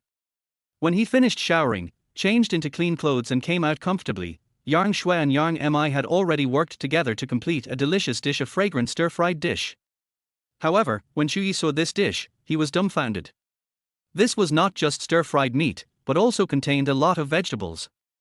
The real protagonist has only a pitifully small amount of flesh. Seeing this, Shuyi couldn't help but let out a bitter smile, and asked jokingly, "Xie Shui, why did you only put in such a small amount of meat?" Hearing this, Yang Shui quickly explained, "Brother Yi, this is bacon. If you put too much, it will be salty.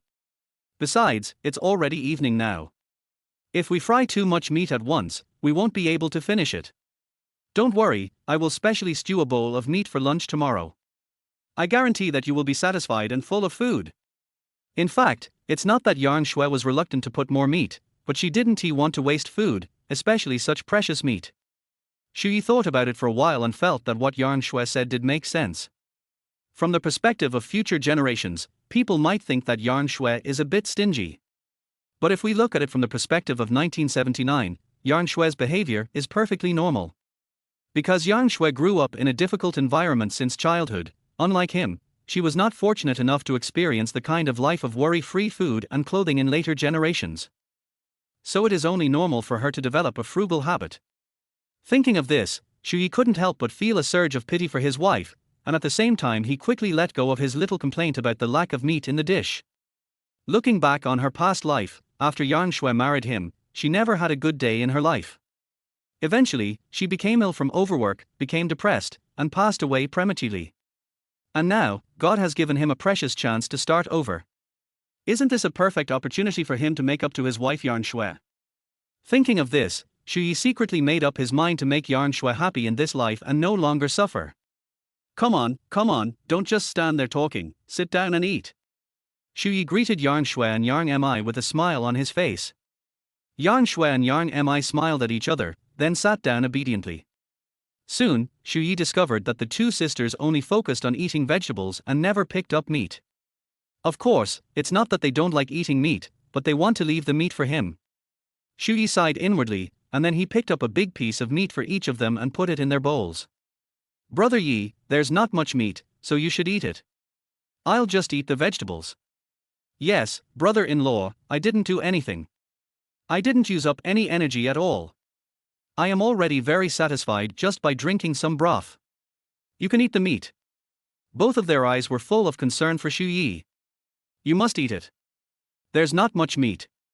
Let's split it equally among three of us. Xu Yi smiled slightly and did not allow any questions to be raised. In front of them, he divided the meat into 3 portions and very considerately put some into their bowls. From now on, we will have meat for every meal and we will never be able to finish it. Xu Yi told Yang Shui. This little bit of meat is nothing. He looked at his daughter-in-law with care and love. When Yang Shui heard Xu Yi say, eat meat every meal, she was stunned with shock. How is this possible? Eating meat every meal was simply a fantasy for her. She had never dared to imagine such a thing even in her dreams. How wonderful life would be like that. Yang Mi had the same reaction. When she tried to imagine eating meat every meal in her mind, she quickly shook her head and threw the idea out of her mind. Stop dreaming. In their village, even for the richest family, it is already very good to be able to eat meat once a month. Eating meat for every meal, this is probably how the emperor's life is. After Xu Yi finished his meal, he took out the money he got from selling the wild boar from his pocket and handed it to Yang Shui, saying, Wife, I'll give all this money to you for safekeeping. When Yang Shui saw such a thick stack of banknotes, she couldn't help but exclaimed, so much money. Then, as if she suddenly realized something, she quickly stood up and ran to close the door tightly. After all, wealth should not be exposed. Looking at Yang Shui's nervous look, Xu Yi couldn't help but feel a little amused. It's just a few $dozen, is it necessary to be so cautious? Yang Mi, who was standing by, looked at Xu Yi with admiration and praised him sincerely. Brother-in-law, you are amazing. You earned 2 months' salary of an ordinary worker in just 1 day. After this incident, the image of her brother-in-law in Yang Mi's heart instantly became much more prominent. She no longer has any doubts about whether her brother-in-law is capable of supporting her eldest and second sisters. However, when Yang Mi recalled what her second sister had said to her eldest sister during the day, a shy blush appeared on her face. But in order to continue to survive, perhaps I have no choice but to do as my second sister said. Chapter 15. As for the bacon, divide it into several portions tomorrow and take some to your eldest sister's place when you have time. Also send some to my parents. Xu Yi sat on the chair, pondered for a moment, then turned to Yang Shui who was busy and spoke slowly. When Yang Shui heard this, she immediately stopped what she was doing and nodded repeatedly in response. Yeah, Brother Yi, that's actually what I was planning to do. Then, Yang Shui seemed to have suddenly remembered something important. She walked quickly to Xu Yi and said with a smile, Brother Yi, my younger sister and I spent a lot of effort today to clean our house thoroughly from inside to outside. Also, regarding my younger sister moving in, I think it would be better for her to sleep in the guest room in the future. After all, she's not just staying here for a day or two, and we can't always let you, the head of the family, sleep in the guest room. After listening to Yang Shui's words, Xu Yi nodded thoughtfully, expressing his agreement. Well, this arrangement is quite reasonable. In 1979, it was the same whether in the countryside or in the city, there was basically no nightlife. There was very little entertainment. When it gets dark, everyone goes back to their own homes, closes the doors and windows and rests. Few people visit each other. Only occasionally when the commune's film troupe came to the countryside to show movies would the whole village become a little more lively. Look, at this moment, most families in the village have closed their doors and are resting. Yang Mi went back to her room to read and review her lessons. Seeing Xu Yi sitting quietly in the yard, Yang Shui came forward and told him softly about her conversation with her elder sister Yang Wanqing during the day. Today, Yang Wanqing's life is extremely difficult, and her husband Chupan's condition is so serious that he is on his deathbed. He probably won't be able to hold on for much longer. Upon hearing this, Xu Yi frowned slightly, sighed, and instructed Yang Shui, then remember to send some daily necessities to your elder sister tomorrow so that they can temporarily get through the difficulties. As for the matter of forming a gang, let's talk about it after Chupan passes away. Now that her eldest sister-in-law's husband is still alive, it makes it difficult for Xu Yi to feel any ripples in her heart. At this moment, Yang Shui was nestling on Xu Yi's broad shoulders like a little bird, responding softly to every word her husband said. The two of them chatted with each other, and before they knew it, the topic gradually delved into the unknown corners deep in each other's hearts. After a while, Xu Yi gently took Yang Shui's soft and boneless little hand and slowly walked into the room. In this long night, with such a beautiful and charming wife by my side, wouldn't it be a pity if I didn't seize the time to make love with her? After all, there is a reason why the fertility rate remains high these days. Due to the lack of rich and colorful entertainment activities, people will naturally devote more energy to the important matter of passing on the family line. Honey, please turn off the lights. We have to be gentle. My sister hasn't fallen asleep yet. Yang Shui complained coquettishly. Xu Yi nodded in understanding, then reached out to turn off the kerosene lamp, and the room instantly fell into darkness. About an hour later, the room finally returned to silence, with no more sound coming out. After a long time, Xu Yi and Yang Shui tossed and turned, unable to fall asleep, and started chatting again. He lay quietly on the bed, staring at the vast starry sky outside the window. His thoughts drifted away involuntarily, and he began to think carefully about his current life situation. Tomorrow morning, I plan to get up early and move my little sister's things over. After that, I have to go into the mountains again. Xu Yi turned to look at Yang Shui beside him and said softly, "Our husband, you have already been into the mountains today. Why don't you take a good rest at home tomorrow? If you go into the mountains to hunt continuously, I'm afraid your body won't be able to bear it." Yang Shui asked with concern, her face full of worry. "My dear wife, don't worry. Look at me now. Do I look exhausted?" After saying that, Xu Yi suddenly turned over and pressed heavily on Yang Shui's delicate body like a hungry tiger pouncing on its prey. "Oh, you evil bastard!" Yang Shui moaned, her cheeks flushed like clouds, as tempting as a ripe apple. "Since it's not winter yet, I have to go into the mountains more often. Once it snows, it will be extremely difficult to go into the mountains to hunt." Xu Yi sighed, explaining why he had been going into the mountains frequently recently. You know, once winter comes, Changbai Mountain becomes a world of ice and snow. The entire mountain range is covered with thick ice and snow. At a glance, it looks like thousands of miles of ice and snow. The snow was so deep that it was deep enough to cover an adult's head. Let alone hunting, just trudging through the snow was a huge challenge. Only by using a sled can one move freely. Xu Yi estimated in his mind that based on past experience, the cold winter in the Changbai Mountain area would officially arrive in about a month. Therefore, in the precious time that follows, he must race against time and go into the mountain more often. In this way, when it snows heavily, they can use the prey accumulated from these few times to exchange for enough money to prepare for emergencies in winter. Moreover, Xu Yi also needs to fill up the space and try to get some medicinal herbs into the space. There is only a few acres of space, and growing wild vegetables is just an extension. If we keep growing wild vegetables, it would be a waste. Xu Yi planned to gradually replace precious medicinal herbs when he found them in the mountains, and turn the few acres of land in the space into a medicinal garden. Raise some animals that reproduce quickly, such as pheasants, ducks, rabbits, etc. These are his tasks for the next period of time. Deep in Xu Yi's memory, a lot of things happened in the winter of 1979. First, Chupan passed away.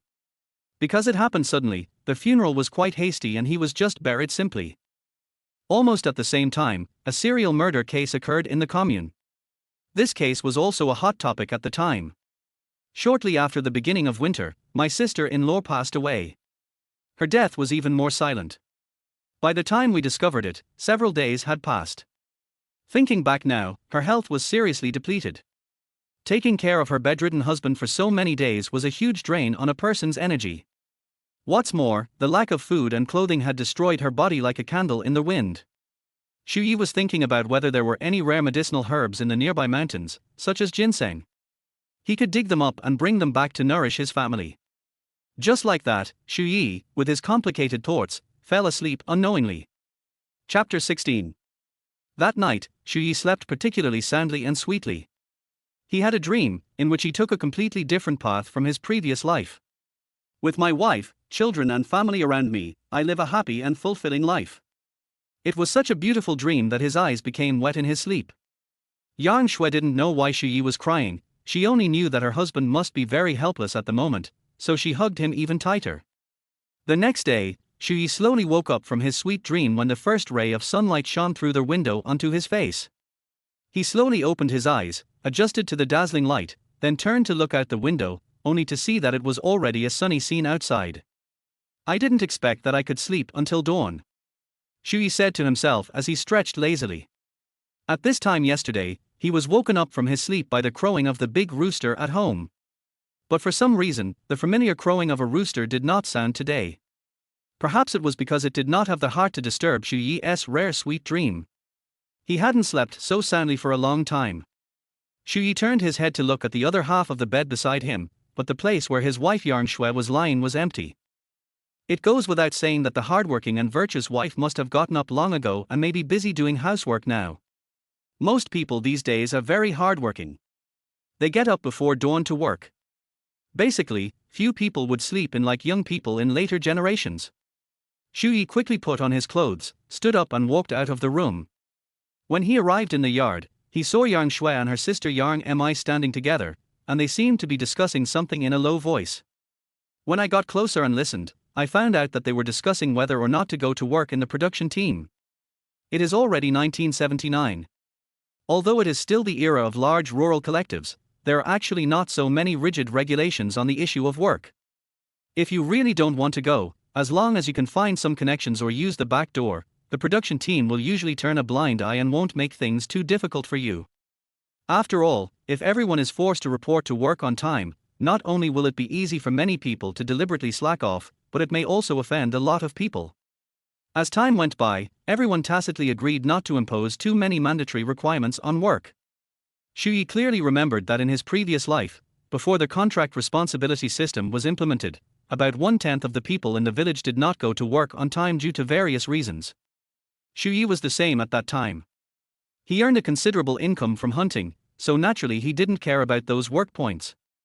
Since they could not get enough food by digging in the fields, some villagers tried their best to find other ways to make money. It's not that they are lazy by nature and unwilling to work hard to earn work points. In fact, by comparison, it is much faster to get money through other means than to earn work points through hard work. As a result, the benefits brought by work points seem to pale in comparison. Of course, most people still earn work points step by step.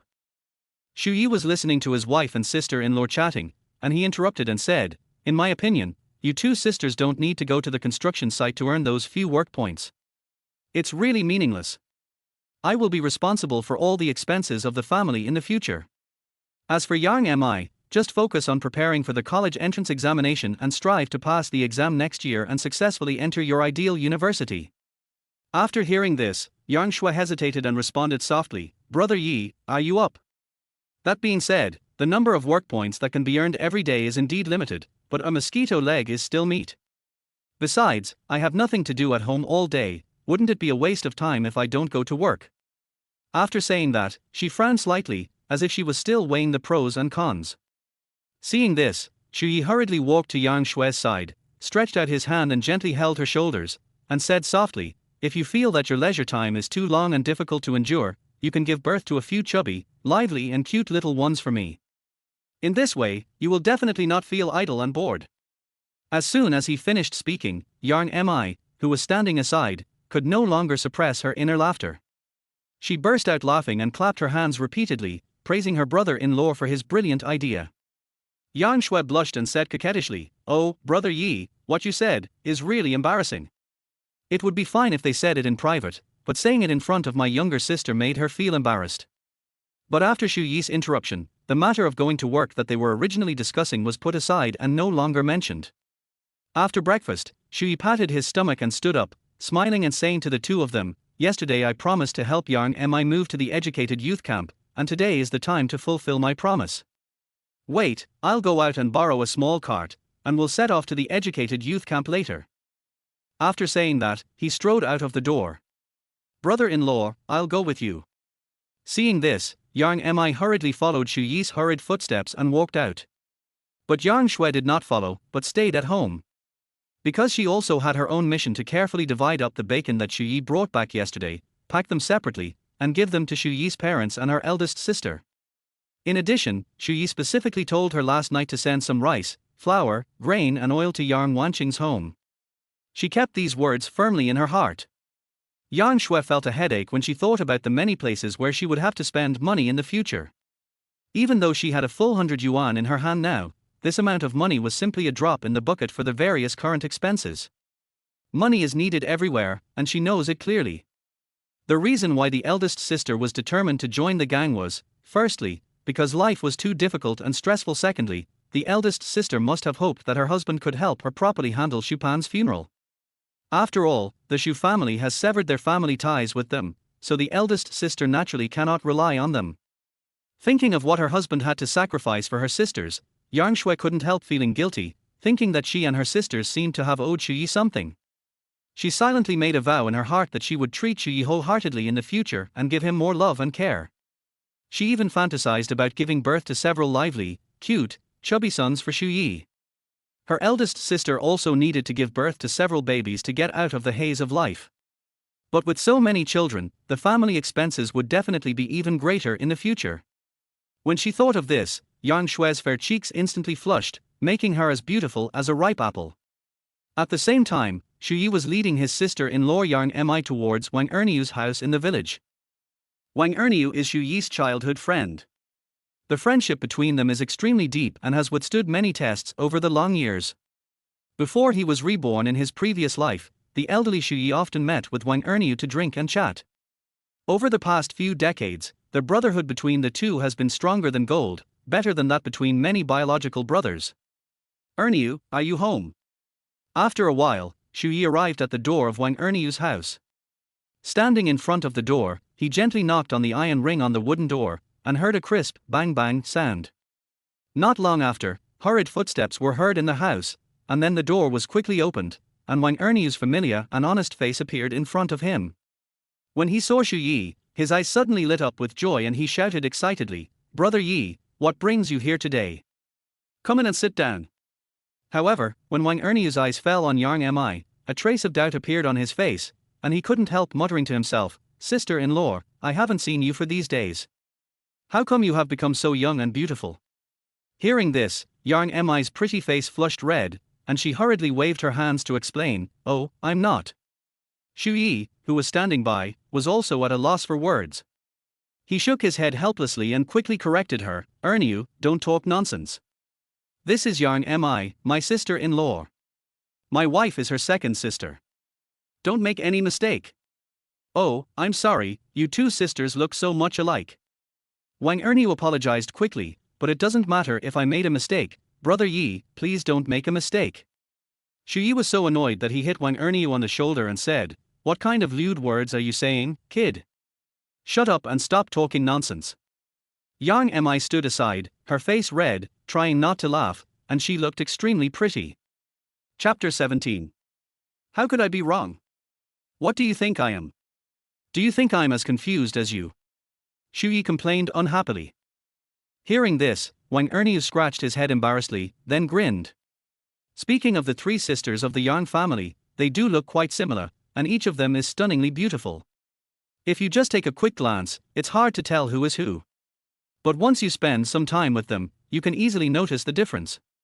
Because the three sisters have different personalities, each with their own strengths.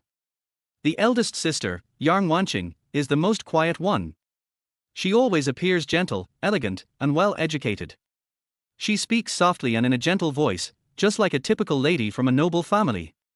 The second sister, Yang Shui, seemed much more lively, laughing all day long like an innocent child. She has a cheerful personality and is easygoing when interacting with others. She is much easier to get close to than her elder sister.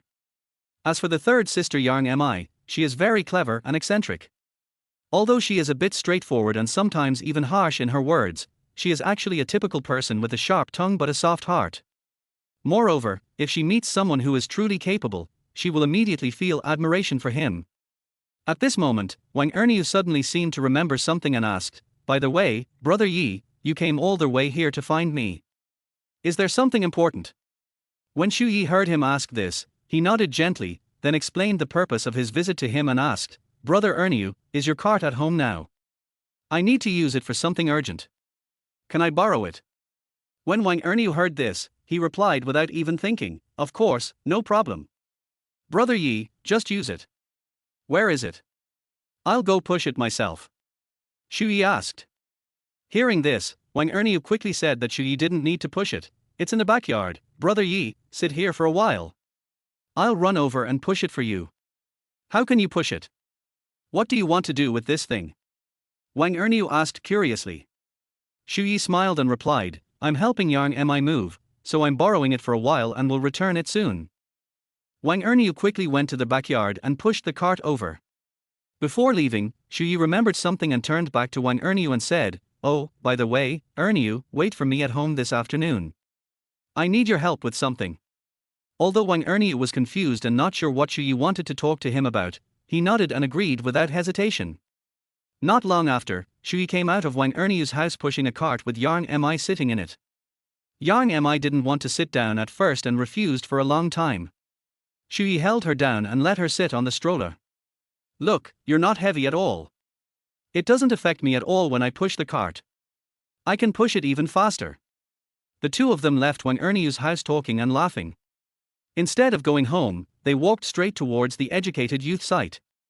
The Up to the Countryside movement started in the 1960s and lasted until the end of the 1970s, a period of more than 10 years. The commune where they lived accepted a total of 5 or 6 groups of educated youth. At the beginning, there were only 2 or 3 simple houses here, but as time went on, the scale of the educated youth site continued to expand. Today it has developed into a settlement with more than a dozen houses. However, as the authorities allowed the educated youth to return to the city, most of the houses in the educated youth sites are now deserted. Most of the educated youth had already returned to the city through various channels. Most of those who still stay here are those who have no way to return to the city. It is said that the 3 sisters of the Yang family had no way to return to the city. Their parents were persecuted and overthrown in previous years and have not yet been rehabilitated. The 3 sisters naturally fell into a situation where no one cared about them, and even their relatives in the city avoided them for fear of being implicated. Because of this, the 3 sisters of the Yang family had to choose to settle down in this village.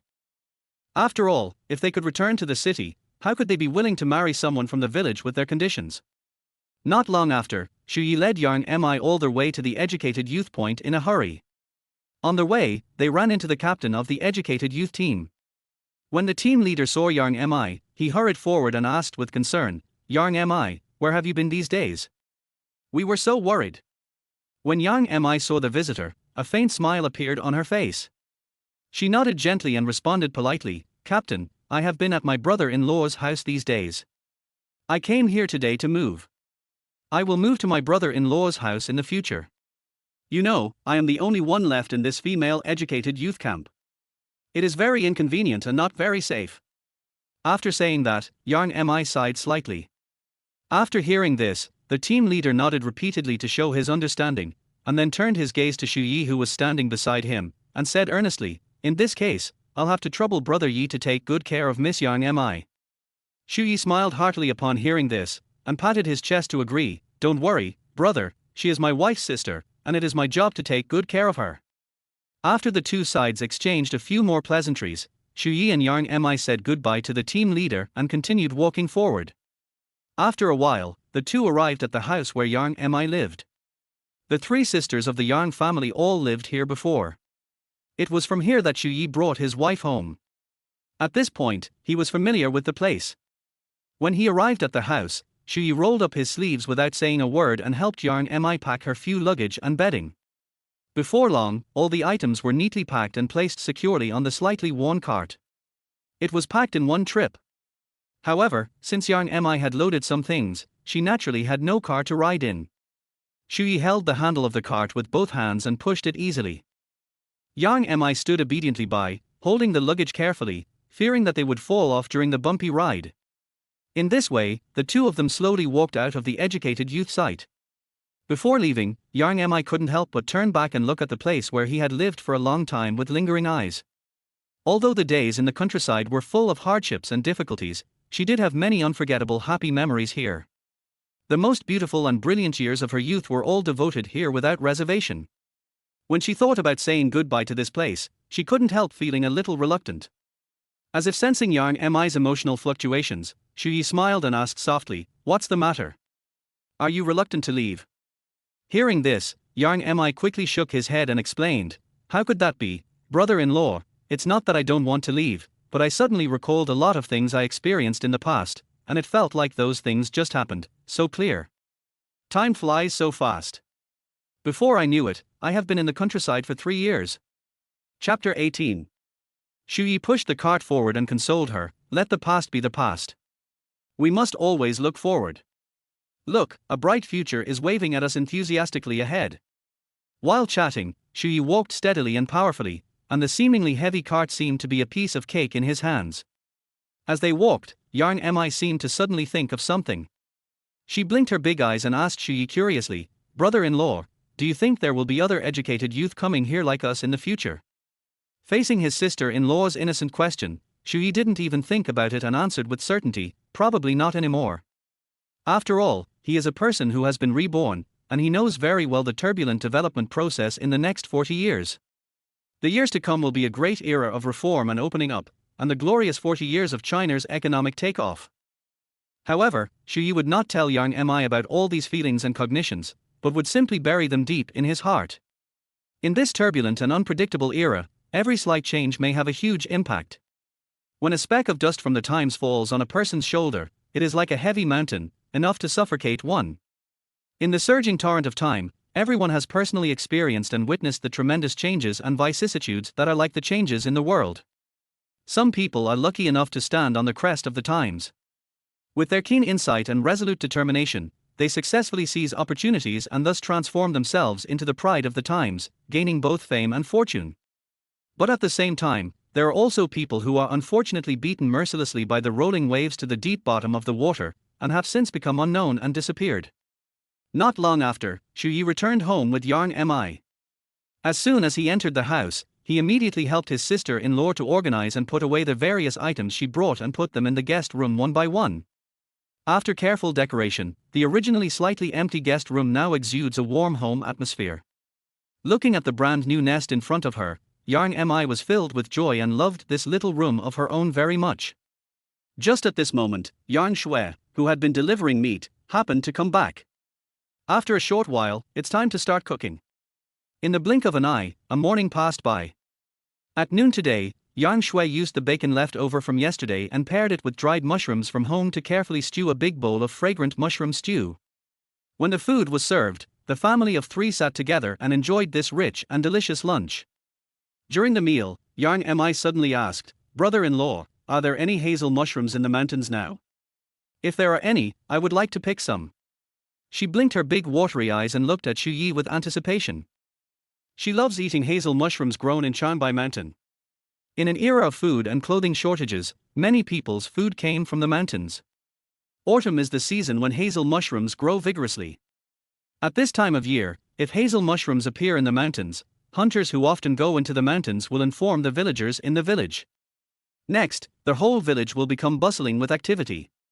Whenever they have free time, the men, women, young and old in the village will choose to go into the mountains to pick mushrooms. The hazel mushrooms of Qianbai Mountain are well known for their excellent quality. They are not only delicious and nutritious, but also have extremely high edible value and medicinal effects. For the villagers, these hazel mushrooms are undoubtedly precious gifts from nature. Take fresh hazel mushrooms home and cook them for yourself. They taste amazing. Even if you can't finish eating them, you can dry the hazel mushrooms in the sun. They will become dried mushrooms and can be stored as a common dried food ingredient at home for emergencies. After hearing what his sister-in-law said, Shuyi thought about whether he had seen any hazel mushrooms when he entered the mountain yesterday. After thinking about it, he had no idea. He really had not paid attention to this detail, so he told Yang Mi, "I didn't pay attention to the hazel mushrooms in the mountains yesterday. I will tell you when I see them." Yang Mi smiled and nodded. At this moment, an idea suddenly occurred to her mind, so she asked curiously, "Okay, brother-in-law, you said there is a market in the commune now, so can we take these dried hazel mushrooms to the market and sell them?" As soon as this question was asked, Shui also praised it slightly, secretly sighing in his heart that his sister-in-law was not only talented in studying, but also had a mind for business. He nodded and replied with a smile, "Of course, but the commune is still a rural area. There are hazel mushrooms at the foot of the mountains. Almost every household can pick a lot of hazel mushrooms from the mountains. Because of this, the market in the commune has a sufficient supply of hazel mushrooms, so the price is not that high." After hearing what Shui said, Yang Mi's originally expectant mood was instantly chilled as if a bucket of cold water was poured on her. She also wanted to pick more mushrooms to sell. Unexpectedly, the mission failed.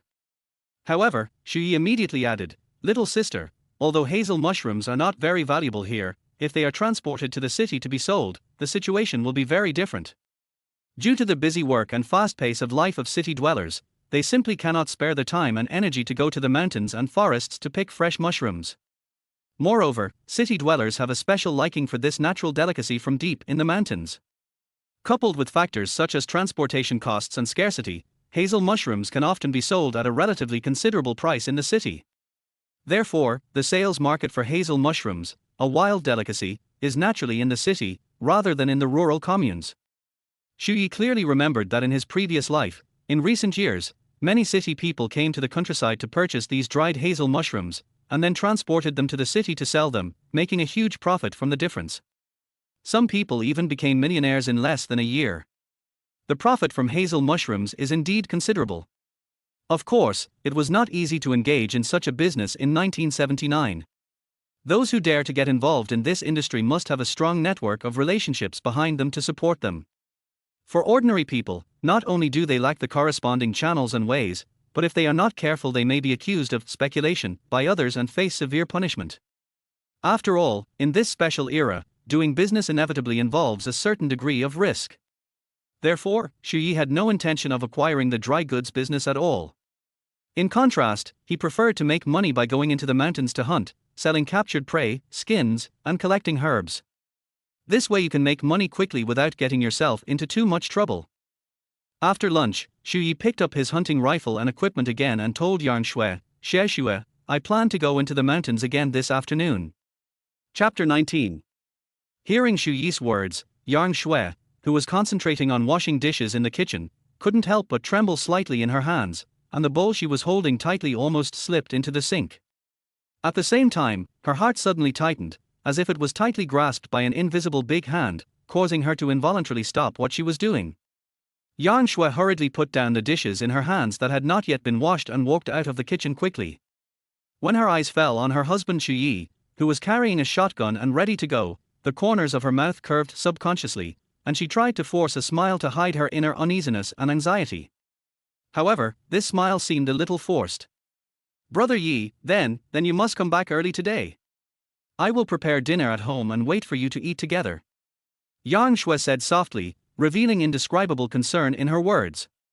In fact, wasn't her heart also full of worries? But she knew very well that no matter how worried she was, Shui would still go into the mountains to hunt. Because this is not only his way of making a living, but also his responsibility as a man. So, Yang Shui decided not to be a spoiler. Since she couldn't stop Shui from going on adventure in the mountains, she decided to silently support him in her own unique way and convey her deep and sincere love to him. She just stood there quietly, staring at Shui. Her gentle gaze seemed to be able to penetrate his hard shell and reach the softest corner of his heart.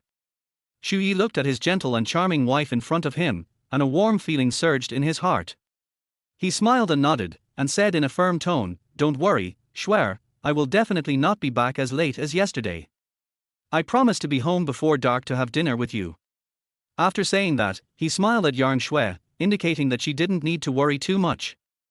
At this moment, Yang Mi, who had been standing silently by the side, seemed to want to say something. She opened her lips slightly, as if she wanted to say something but stopped herself. In the end, she swallowed the words that were already at the tip of her throat. However, although she did not say a word, from her concerned eyes, Shui could still clearly feel her deep concern and worry about his hunting in the mountains. "Okay, it's getting late. I have to leave quickly. Xu Yi no longer hesitated. After a while, he pushed the cart he borrowed in the morning and turned to walk out the door. When he reached the door, he suddenly stopped, turned around, raised his right hand high and waved vigorously, saying goodbye to his wife and sister-in-law behind him. Then, he stepped out of the house resolutely, and his figure gradually disappeared in the distance. Xu Yi did not plan to go hunting in the back mountain today. Instead, he wanted to find Wang Erniu and go to the reed marsh by the Songhua River to explore together. There are many pheasants and ducks living there. This is also Xu Yi's goal today. The reason why he asked Wang Erniu to form a team was because Wang Erniu's hunting skills were not much worse than his. Wang Erniu's father, Wang Taizhu, is a well-known old hunter in the area. Not only does he have superb skills, but he also has a unique way of raising dogs. Compared to Xu Yi's extraordinary talent in hunting, the old hunter Wang Taizhu relied more on his rich experience, superb hunting skills and well-trained hunting dogs, which made him the hunter king in the surrounding area. However, even the most powerful hunter will grow old one day. Now Wang Taizhu rarely goes into the mountains. Xu Yi recalled his previous life. It was also the winter of that year. Wang Erniu and his father Wang Taizhu went into the mountains to hunt, wanting to rob a bear. However, who would have thought that they would encounter a life and death crisis? This was also his unprecedented Waterloo. Wang Erniu recalled that the hunt was extremely dangerous. Even his father's battle-hardened and extremely brave hunting dogs were not spared, and almost all of them were killed or injured. Thanks to the hound's loyalty to its master, the father and son were able to save their lives. Since then, the once majestic old hunter seemed to have lost his former sharpness. He never set foot in the mountains again and instead devoted all his energy to raising dogs. In his previous life, Xu Yi had bought several hunting dogs from Wang Erniu's father, and these hunting dogs later became Xu Yi's most loyal, reliable companions and capable partners when he went into the mountains to hunt. During countless dangerous hunting processes, they repeatedly stepped forward to save Xu Yi from danger, and it can be said that they made great contributions. After calming down a little, Xu Yi had already arrived at Wang Erniu's house. At this time, Wang Erniu was sitting in the main room in a daze, bored. He had planned to go fishing at the river this morning to kill time, but because Xu Yi told him in the morning that he would come to find him in the afternoon, he gave up the idea of going out and stayed at home waiting. Seeing Xu Yi, Erniu jumped up from his chair as if he had seen a savior, with a warm smile on his face, and shouted, "Brother Yi, you are finally here. I have been waiting for you for so long that my hair has turned white." Xu Yi didn't know whether to laugh or cry. This was too exaggerated. As he spoke, Wang Erniu's eyes quickly swept over Xu Yi. When his sight fell on the hunting rifle behind Xu Yi, his eyes suddenly brightened up and he shouted excitedly, "Brother Yi, are you going to go hunting in the mountains?" Xu Yi smiled slightly, then shook his head and replied, "I'm not going into the mountains. I'm going to the river to hunt some pheasants and ducks." Then, he looked at Wang Erniu, a hint of expectation flashed in his eyes, and asked, "How about it, do you want to go together?" When Wang Erniu heard this, he almost jumped up with excitement, nodding his head like pounding garlic, and kept responding, "Great. Great. I'll tell my dad right away." Wang Erniu was a well-known filial child. His father Wang Taizhu was worried about his young age and lack of experience, so he never allowed him to go into the mountains to hunt alone. But if he could go with Xu Yi, Wang Taizhu would not stop him, because in his eyes, Xu Yi was a calm young man. Wang Taizhu would feel much more at ease if Xu Yi went with Wang Erniu. That's why Wang Erniu is so happy at this moment. Wang Erniu ran into the house in a hurry, shouting as he ran, "Dad, Yi Ji is here to find me to go hunting by the river." Not long after getting his father's approval, Wang Erniu returned excitedly with a Type 56 rifle in his hand. The gun was flashing a cold light under the sunlight. This Type 56 rifle is also his father's favorite, and its power is much greater than the double-barreled shotgun in Xu Yi's hand. When Xu Yi was young, he also loved this gun very much. Xu Yi was not unfamiliar with this Type 56 rifle. Because every time he and Wang Erniu went out hunting, they would exchange guns with each other, so naturally they became very familiar with each other. Chapter 20. Brother Yi, how about we take this cart with us?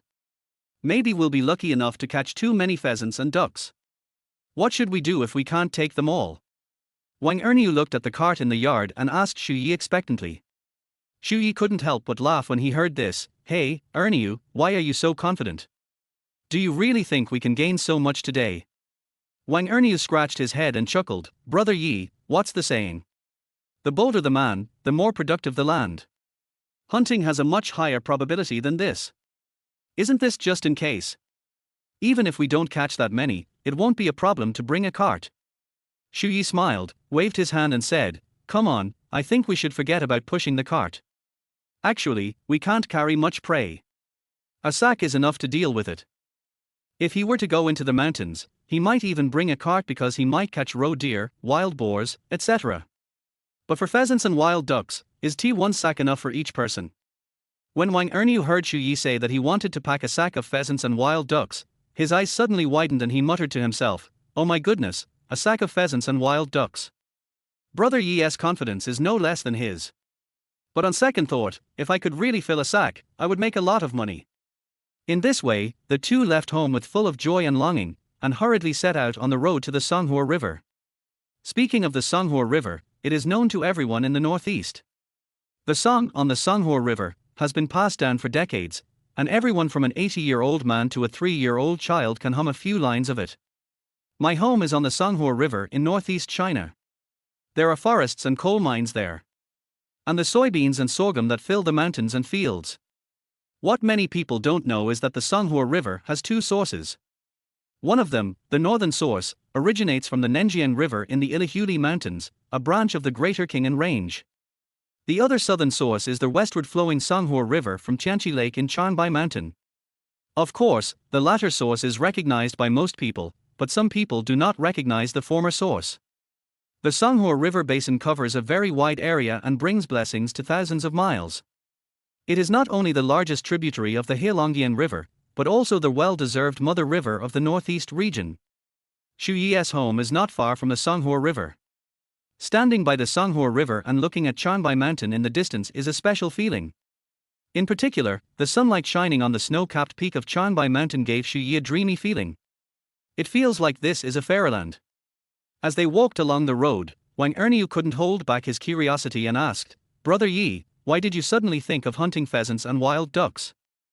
Xu Yi did not directly answer Wang Erniu's question, but asked in return, Erniu, do you want to make money? Wang Erniu nodded without hesitation, of course I do. Who doesn't want to have money in their pocket? No matter what era it is, there is no one who doesn't love money. Almost no one can resist its temptation. A man with money is a real man, a man without money is a difficult man. That's fine. I'll take you to make money today, Xu Yi said with a smile. Hearing this, Wang Erniu, who was standing aside, couldn't help but smile, but soon he hesitated again. Is it allowed to make money? Erniu swallowed his saliva, his eyes revealing a trace of desire and doubt. Brother, you mean, to sell the pheasants and ducks we shot? But will we be caught if we do this?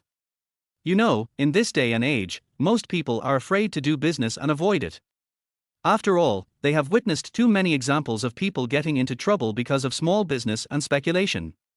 Even a trivial transaction like exchanging chicken feathers for some candy would be arrested as a negative example. Looking back on their past lives, Xu Yi and Wang Erniu were once as afraid of doing business as other ordinary people. Especially every time he hunted prey in the mountains, he would hesitate whether to take the prey to the market to sell it.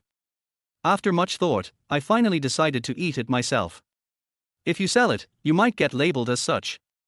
Even if you are not caught, you will definitely be feeling uneasy and scared when you return. In his previous life, Xu Yi was conflicted and kept procrastinating. It was not until several years later that Xu Yi finally mustered up the courage to take this step. However, after a few years, hunting in the mountains was no longer allowed. When Xu Yi and Wang Erniu met in their later years and looked back on the past, they couldn't help but feel a little regretful. I only blamed myself for being too indecisive at that time, and missed countless valuable opportunities to make money. If I could make more money from hunting for a few more years, maybe I could become financially free. Xu Yi sometimes wondered if he had known in his previous life that hunting could make money, his sister-in-law would not have died. Since he is rich, he will definitely help out a little. Now that he has lived his life again, Xu Yi will never be as timid as he was in his previous life, watching great opportunities slip away from him. Seeing his friend's hesitation, Xu Yi patted Wang Erniu on the shoulder and told him confidently, "Don't worry, brother. How could I cheat you? To tell you the truth, many people in the commune have already started to sneak into the mountains to hunt, and brought what they got to the market to exchange for money. Wang Erniu has always believed in Xu Yi. After hearing what he said, he immediately nodded and said without hesitation, "Brother Yi, I believe you." Having untied the knot in his heart, Wang Erniu was no longer entangled. The two of them chatted enthusiastically while walking towards the bank of the Songhua River with brisk steps. Soon, they arrived at the bank of the Songhua River near the village. "Brother Yi, we're at the riverside. Let's go there to catch pheasants." Wang Erniu shouted excitedly as he looked at the sparkling Songhua River not far away. "Not here, follow me." However, Xu Yi had no intention of stopping. He just said something to Wang Erniu and continued walking forward with big strides. "Erniu, this place is too close to the village. There are wild ducks and pheasants, and they must have been caught by the villagers. Even if some were missed, the number must be pitifully small. Come, today I will take you to a new place, which will surely open your eyes." Xu Yi turned around and explained to Wang Erniu with a mysterious look on his face. Hearing this, Wang Erniu's eyes lit up and he immediately quickened his pace to catch up. After walking for about another half an hour, Xu Yi suddenly stopped. He pointed his hand forward and saw an island in the middle of the river at the end of his sight, like an emerald green gem inlaid on the wide river surface. "Erniu, do you see that island? It's right there. Today we are going to catch pheasants and ducks on that island." When they arrived at the place, looking at the island in the middle of the river not far away, Xu Yi could not hide the joy in his heart, and turned to Wang Erniu beside him and said. Wang Erniu looked in the direction Xu Yi pointed, his eyes widened instantly, and his mouth opened so wide that an egg could fit in. He stared blankly at the vast Songhua River in front of him. It took him a long time to come back to his senses. He stammered, "No. No way, Brother Yi, the island is so far away from the shore, how can we get there? We can't fly over there, right?" Xu Yi smiled and replied nonchalantly, "That's easy, just swim over there. Take off your clothes, raise one hand high up, and use the other hand to paddle. This way, even your clothes won't get wet." Having said that, he began to unbutton his clothes without hesitation, preparing to go into the water. Wang Erniu and the other two are both swimming champions in the village. Among their childhood friends, they have the best swimming skills. For this reason, their friends gave them a resounding name, the two white shark brothers in the Songhua River. The distance from the riverside to the island in the middle of the river was a piece of cake for them. I saw them deftly put the shotgun into a sack, then carefully wrapped it with layers of clothes, and finally held it high above the water. The gun is the last thing that can get wet, so it needs to be protected with layers of protection. Xu Yi took the lead and resolutely went underwater to cross the river. Seeing this, Wang Erniu naturally did not want to be outdone, and followed closely behind in an orderly manner. Time passed minute by minute, and about 5 minutes later, the two finally arrived at the island in the middle of the river. Jiangin Island is located in a remote area and is rarely visited by people on weekdays. This is because most villagers in the nearby villages neither have boats nor the ability to cross the river, so almost no one would set foot here. However, Xu Yi is an exception. During a hunting trip in his previous life, he happened to pass by this place and inadvertently saw a group of wild ducks nearby. With great curiosity, he swam across the river and landed on the island to find out. You don't know until you see it, and it really surprised him. Just that one time, he hunted a full 100 pheasants and wild ducks on the island, and also left countless pheasant eggs and wild duck eggs behind. What is even more surprising is that there are many small puddles of various sizes on the island, which are packed with fish. It is no exaggeration to say that this small island is truly an island of gratitude and welfare. Chapter 21. In his previous life, Xu Yi successfully earned his first pot of gold in life by relying on the rich resources provided by this island. Now that he is revisiting the old place, Xu Yi can't help but feel many emotions in his heart. Not long after arriving on the island, Erniu spotted some pheasants and wanted to chase them, but was stopped by Xu Yi. "Erniu, don't be in a hurry. Let's clear a way in and out of the island first. When you go to catch pheasants later, you will see how rich the resources on this island are. There are pheasants, wild ducks, and countless fish everywhere," Xu Yi said to Erniu. Erniu nodded, and the two brothers suppressed the urge to catch pheasants and ducks, and instead started to clear a path. "Erniu, you are 23 years old this year, maybe the pheasants and ducks on this island can help you find a wife," Xu Yi said jokingly to the honest and simple Erniu beside him with a smile on his face. After hearing this, Erniu couldn't help but grin and laugh. "Brother Yi, please don't make fun of me. How could any girl be interested in a person like me who looks ordinary and has no special skills? You can't say that, brother Ernie. Actually, you are not bad. Look, you are the only child in your family, and you have several houses.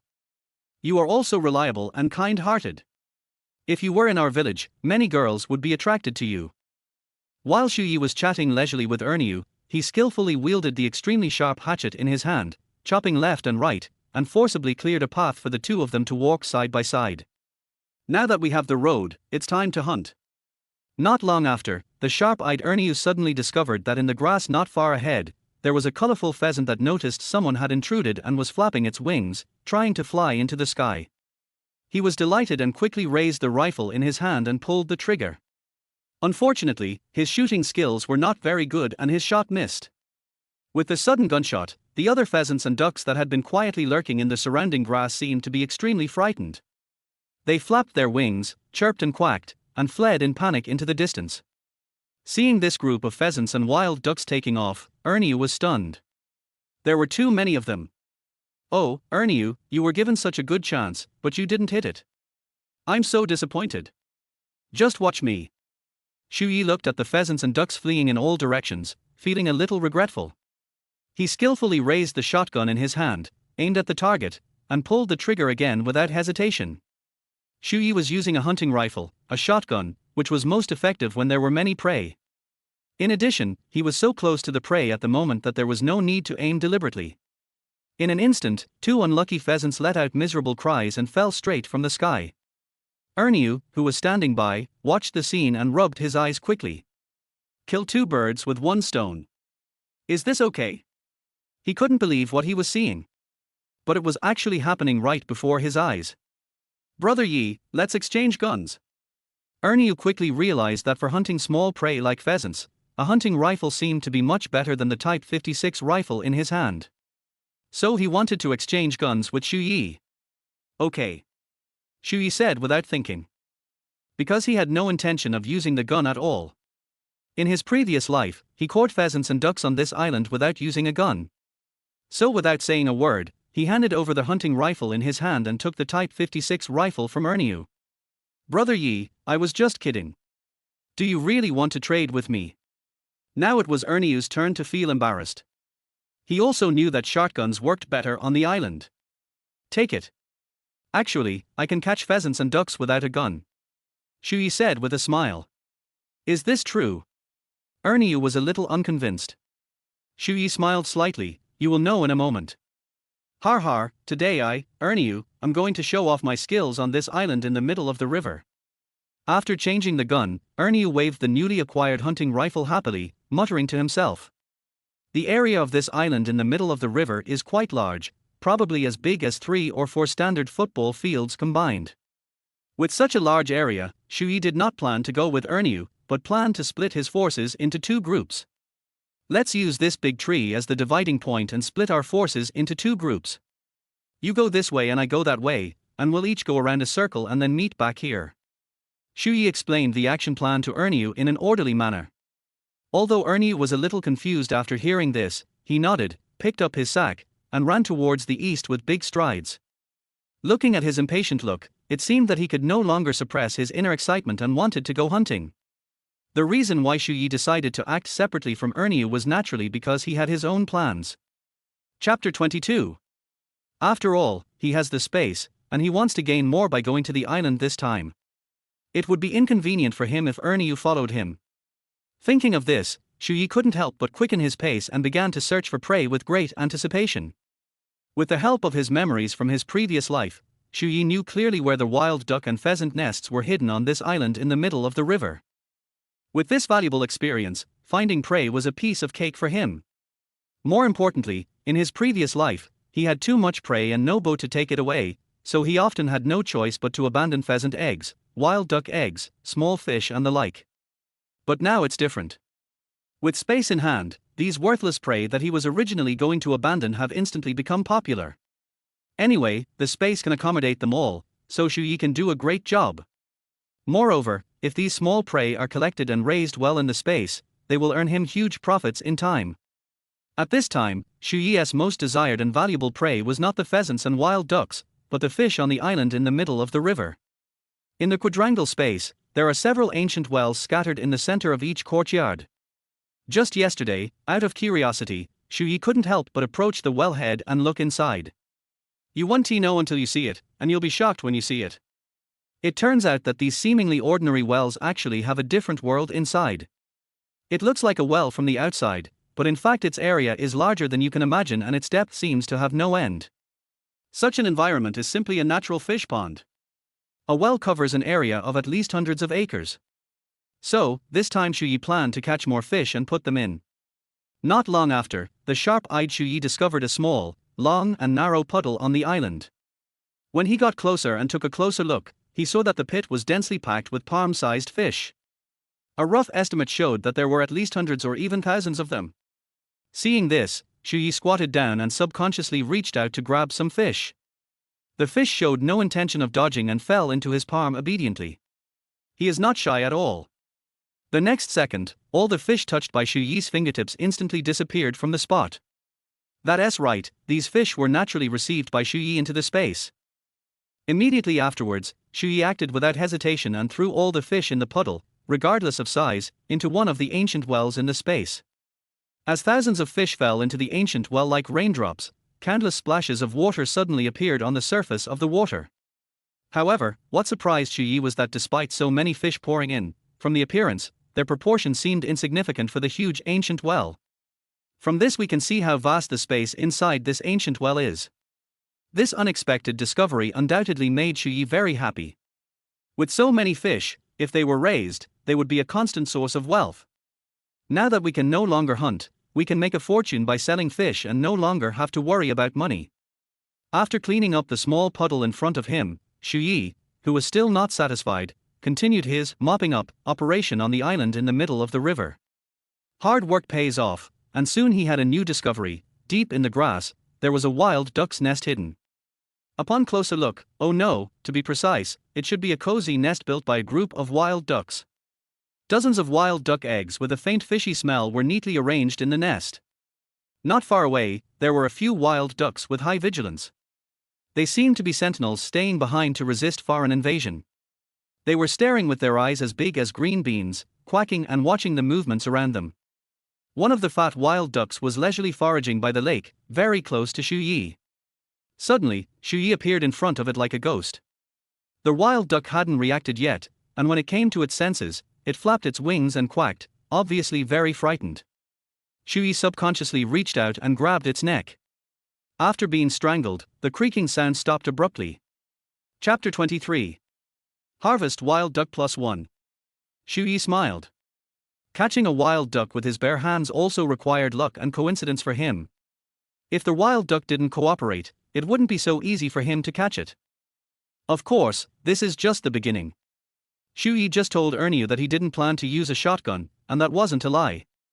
At this time, Shuyi had already put the wild duck and Type 56 rifle into the space, then squatted down and picked up a few medium-sized stones at his feet. The noise of catching the wild duck just now was not loud, so the other wild ducks were not alert. Shuyi narrowed his eyes slightly and aimed in the direction of the other wild ducks. Soon, he swung his arm vigorously and threw several stones in his hand out. I saw these stones flying out quickly like bullets. Shuyi watched the stone move towards the wild duck, not worrying about the hit rate at all. In his previous life, he was the hunter king of Chanbai Mountain. He had the precise shooting skills of a sharpshooter, so he was naturally confident in throwing stones.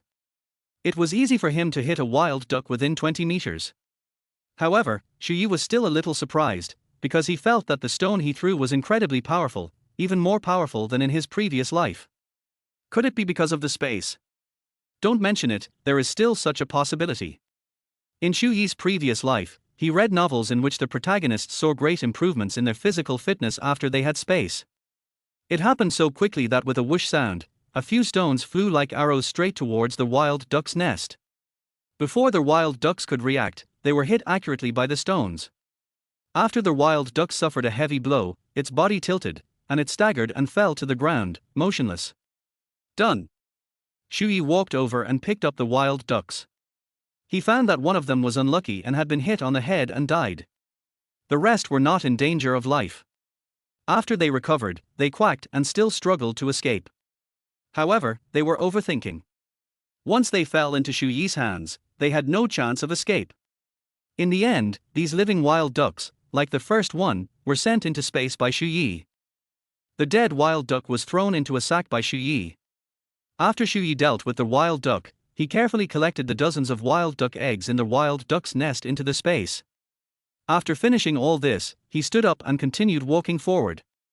With this successful experience, Xu Yi planned to continue using stones, so he picked up more goose soft stones and put them in the space for use so that he could use them at any time.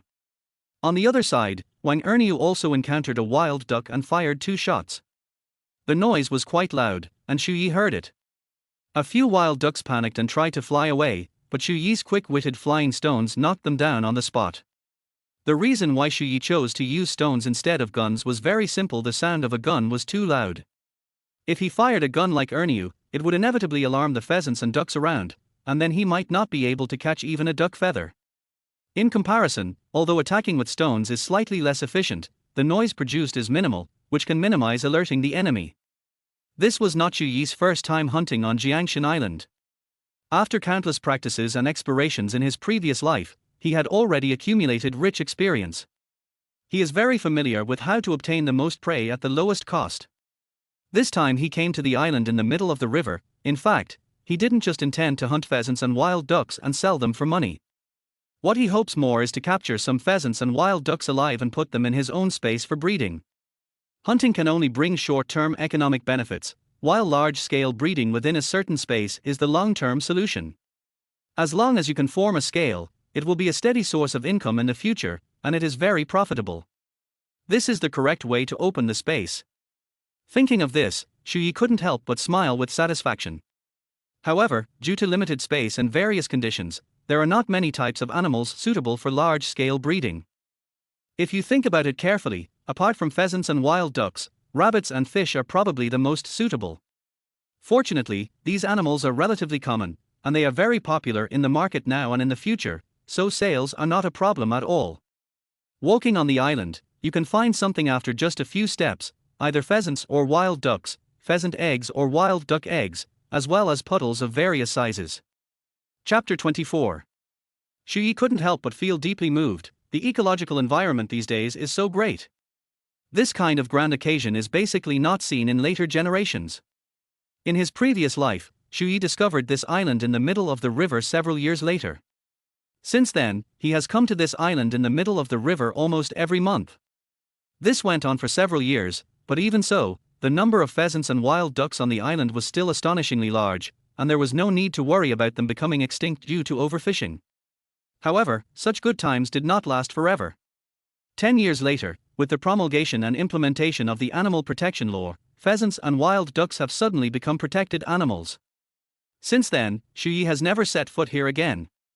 Time flies by like a white horse, passing by quietly without us noticing. Xu Yi and Erniu were busy on the island. About 2 hours later, Xu Yi and Erniu returned to the big tree where they first set out. The big sack that Erniu brought was now stuffed full, and he was grinning so hard that he couldn't close his mouth.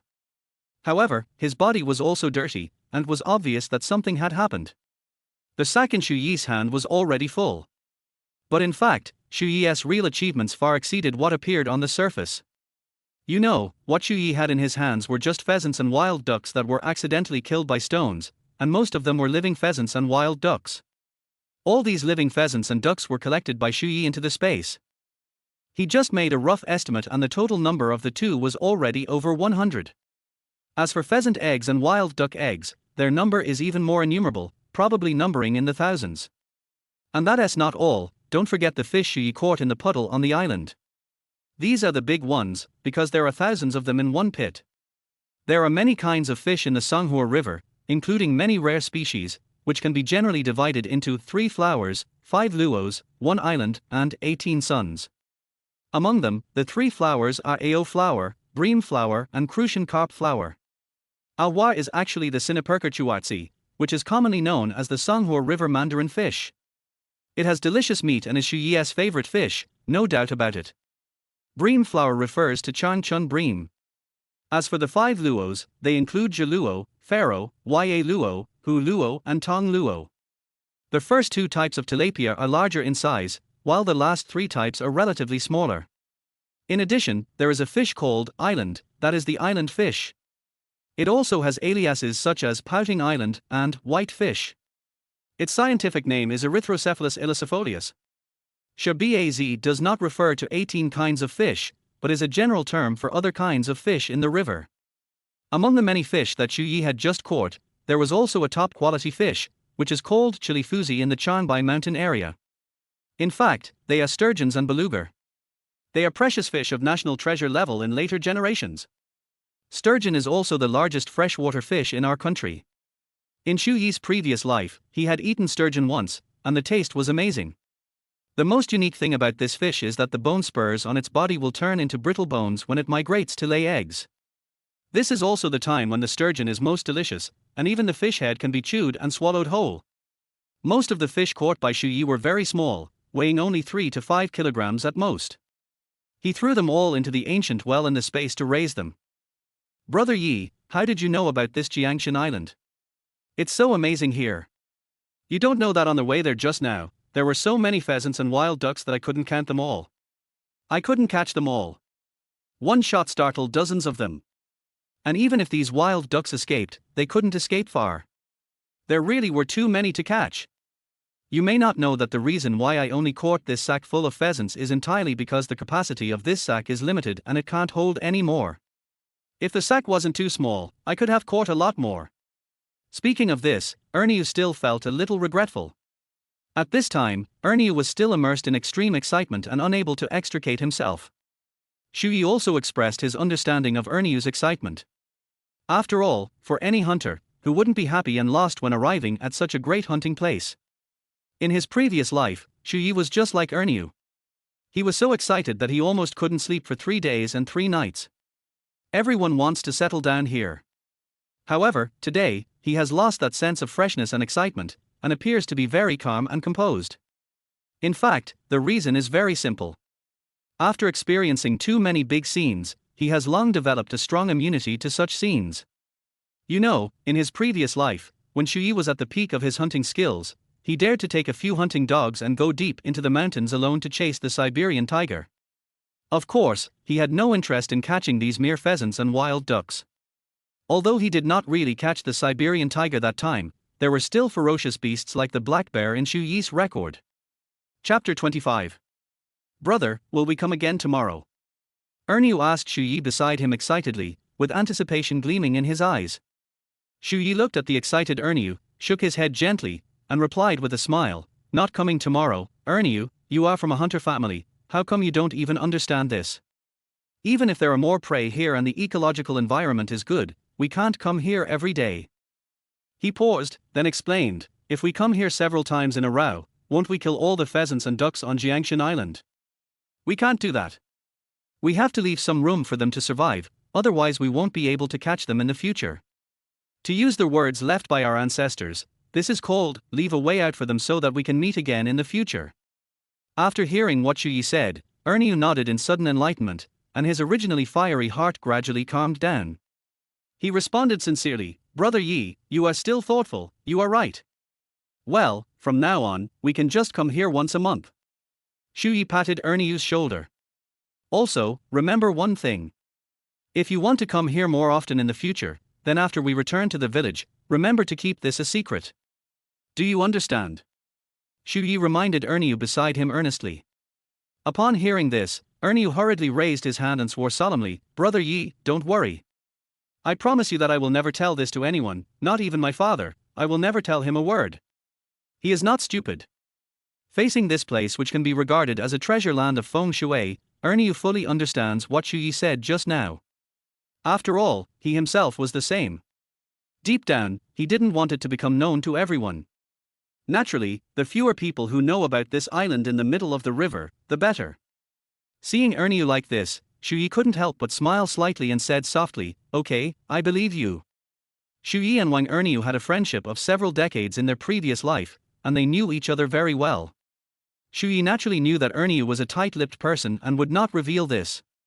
If he wasn't the kind of person who could keep things to himself, let alone Erniu, even if it was Xu Yi's own brother, he would probably never tell such a secret to him. Next, he returned with the prey. Just like the last time they came here, the two men tied up their own sacks, then skillfully took off their clothes, wrapped the hunting rifles tightly, and then carefully tied them together with the sacks full of wild ducks and pheasants. Although the sack was filled with a lot of prey, the feathers of pheasants and wild ducks were very light and could generate a certain buoyancy when entering the water, so there was no need to worry about them sinking to the bottom of the water. Everything was ready. Xu Yi and Erniu took a deep breath and jumped into the water. Each of them held a sack and swam slowly towards the bank of the Songhua River. The cool river water gently embraced their bodies, and as the waves rippled, the two seemed to have turned into two nimble fish, swimming across the river. Not long after, the two finally reached the shore successfully. The first thing to do after getting ashore is to put on clothes quickly to avoid catching a cold and getting sick. After getting dressed, Erniu couldn't hide his joy and grinned, "Brother Yi, let's go home quickly. Har har, we've only been out for less than half a day and we've caught so many pheasants and ducks. My dad will definitely be so happy when we get home." "Go home? Go home for what? It's still early now. Of course, we take these pheasants and wild ducks to sell. Have you forgotten what I said when we came to the island? I will help you make money. If we take these pheasants and wild ducks home, we can't finish them even if we eat them with our stomachs empty. It would be a pity to give them away, and it would easily expose this place. It's too ostentatious," Xu Yi said. "So after much thought, I decided to take one or two back at most, and sell the rest for money. Come on, I'll take you to the commune and exchange them all for banknotes." Xu Yi called out to Erniu, who was about to turn around and leave. Erniu was stunned when he heard this. He stared at Xu Yi with wide eyes and said suspiciously, "Brother Yi, I thought you were joking. Are we really going to the commune to sell these pheasants and ducks? Will we be caught by those people wearing red armbands?" Chapter 26. Xu Yi patted his chest confidently and comforted Erniu, "Don't worry, I'm here, nothing will go wrong. Just follow me." As he said this, Xu Yi bent down without hesitation, exerted force with both hands and carried the heavy sack steadily on his broad and strong shoulders, then took big strides and hurriedly walked straight towards the commune. Seeing this, Erniu hesitated for a moment, then gritted his teeth, made up his mind, and followed Xu Yi's example, picked up another sack, and followed closely behind. Although this sack full of pheasants and wild ducks looks like a lot, there are actually only a dozen or so of them at most. Their weight is not too heavy, probably around 50 kilograms. Xu Yi and Wang Erniu are both young and strong, so carrying such a bag of things is not difficult for them. In this way, the two of them went all their way to the commune, and after about an hour, they finally arrived at their destination, the Han family. This time, Xu Yi did not go to the market to find the Han brothers like he did yesterday, but went straight to the Han family as he was familiar with the place. At this time, the eldest brother of the Han family happened to be at home. He saw from afar that Xu Yi was carrying a bulging big sack on his shoulder, and there was a man following behind him, dressed in the same way. He guessed that Xu Yi must have brought good things again, so he hurriedly stepped forward and asked with a smile on his face, "Hey, brother Xu Yi, what are you doing? Boss Han, do you accept pheasants and ducks?" Xu Yi looked at Boss Han and asked straight to the point. "Are these pheasants and wild ducks?" Boss Han asked in shock. Xu Yi put down the sack and motioned for Boss Han to open it himself. Boss Han quickly untied the sack that Xu Yi had placed on the ground. When he saw that the sack was filled with pheasants and wild ducks, he couldn't help but gasp and exclaimed, "Wow! There are so many pheasants and wild ducks." The next second, Boss Han immediately showed a happy smile on his face, and hurriedly told Xu Yi, "Buy them, of course. In the market, these pheasants and wild ducks are more popular than wild boar meat. Wild boar meat has some flavor, but these pheasants and wild ducks are not only delicious, but if they are stewed with some mushrooms, the taste, wow, is simply indescribable." Hearing Boss Han's response, Xu Yi felt more at ease. Xu Yi introduced Wang Erniu to Boss Han. "Call someone, Boss Han." Xu Yi patted Wang Erniu. Wang Erniu, who was standing aside, immediately called out Boss Han with a smile. The two of them got to know each other. After an hour's journey, Xu Yi felt a little tired. He rested for a while, drank a bowl of water, and smoked a cigarette. At this moment, Boss Han and his men also poured out the pheasants and ducks from the sacks and sorted them. Xu Yi asked, "Boss Han, how do you harvest these pheasants and ducks?" Han thought for a moment and replied, "Let's just weigh it by the pound. I sell pheasants for 1 yuan per pound, and wild ducks for 90 cents. But if I sell them for sale, the price will be lower. I charge others 60 cents for pheasants and 50 cents for wild ducks. Considering our friendship, I will charge you 70 cents per pound for pheasants and 60 cents for wild ducks. After hearing this, Shui thought the price was fair, so he nodded readily to show his agreement and said, "Okay, then please weigh it quickly." Seeing this, Boss Han hurriedly shouted to his second brother for help. The two of them worked together to pack the pheasants and ducks separately, lifted them onto the scale and started weighing them. It didn't take long for the weighing work to be completed successfully. In the end, the amount of money Shui and Erniu earned was almost the same, both got around 40 yuan. Shui has $1.40 more than Erniu. Chapter 27. The money and goods are settled. Erniu tightly grasped the money given to him by Boss Han, his face full of disbelief, and muttered to himself, "Brother Yi, we have easily earned 40 yuan. This is almost as much as I can earn in a month of hard work in the factory." He pinched his face to make sure it wasn't a dream, and then he was overjoyed. Seeing Erniu's performance, Shui was also a little amused and said, "Har har, this is just the beginning. In the future, as long as you follow me, you will definitely make more money. Brother will take you to eat delicious food and drink spicy drinks." As Shui spoke, he patted Erniu on the shoulder, trying to calm the excited Erniu down. However, Erniu was not as calm as him. He was so excited that he almost kneeled down and kowtowed to Shui. But he was stopped by Shui. "What a disgrace." Erniu assured Shui, "Brother Yi, from now on, as long as you give the order, even if you ask me to go through fire and water, I will not complain at all." Hearing this, Shui couldn't help but feel both amused and helpless, and quickly waved his hands and said, "Oh, there's no need to be so exaggerated and scary. You don't need to go through fire and water." After saying this, I couldn't help but laugh out loud. At this time, Shui turned his head to look at Boss Han and asked, "Brother Han, do you have any extra fresh meat at home today? I want to buy some fresh meat to take home. Bacon is so salty. It tastes a bit unpleasant." Boss Han quickly responded, yes, brother, as many as you need, I'll cut it for you." Shui told Boss Han that he wanted 10 kilograms, and asked Erniu if he wanted any meat. When Erniu heard this, he immediately asked for 10 kilograms. After a while, Boss Han came out carrying 2 large bags of heavy fresh meat. The bag given to Shui was obviously heavier. Shui privately asked Boss Han if he had weighed too much. Boss Han smiled but said nothing. "Brother, you and I just need to know." Shui weighed it with his hand and found that there were at least 2 pounds more meat. "You know, the price of pork in the market is not cheap nowadays, it costs 80 cents per pound. Boss Han is really nice." Shui thanked Boss Han. After a while, he and Erniu each carried a bag of meat, left the Han family, and set out on the journey back to the village. When I returned to the village, the sun had not yet set and the sky was still bright. Shui breathed a sigh of relief. He finally returned home before dark and fulfilled his promise to his wife. When they were almost at Shuyi's house, Erniu suddenly pulled out a crumpled 10 yuan bill from his pocket and stuffed it into Shuyi's hand before leaving. He said eagerly, "Brother Yi, thank you so much this time.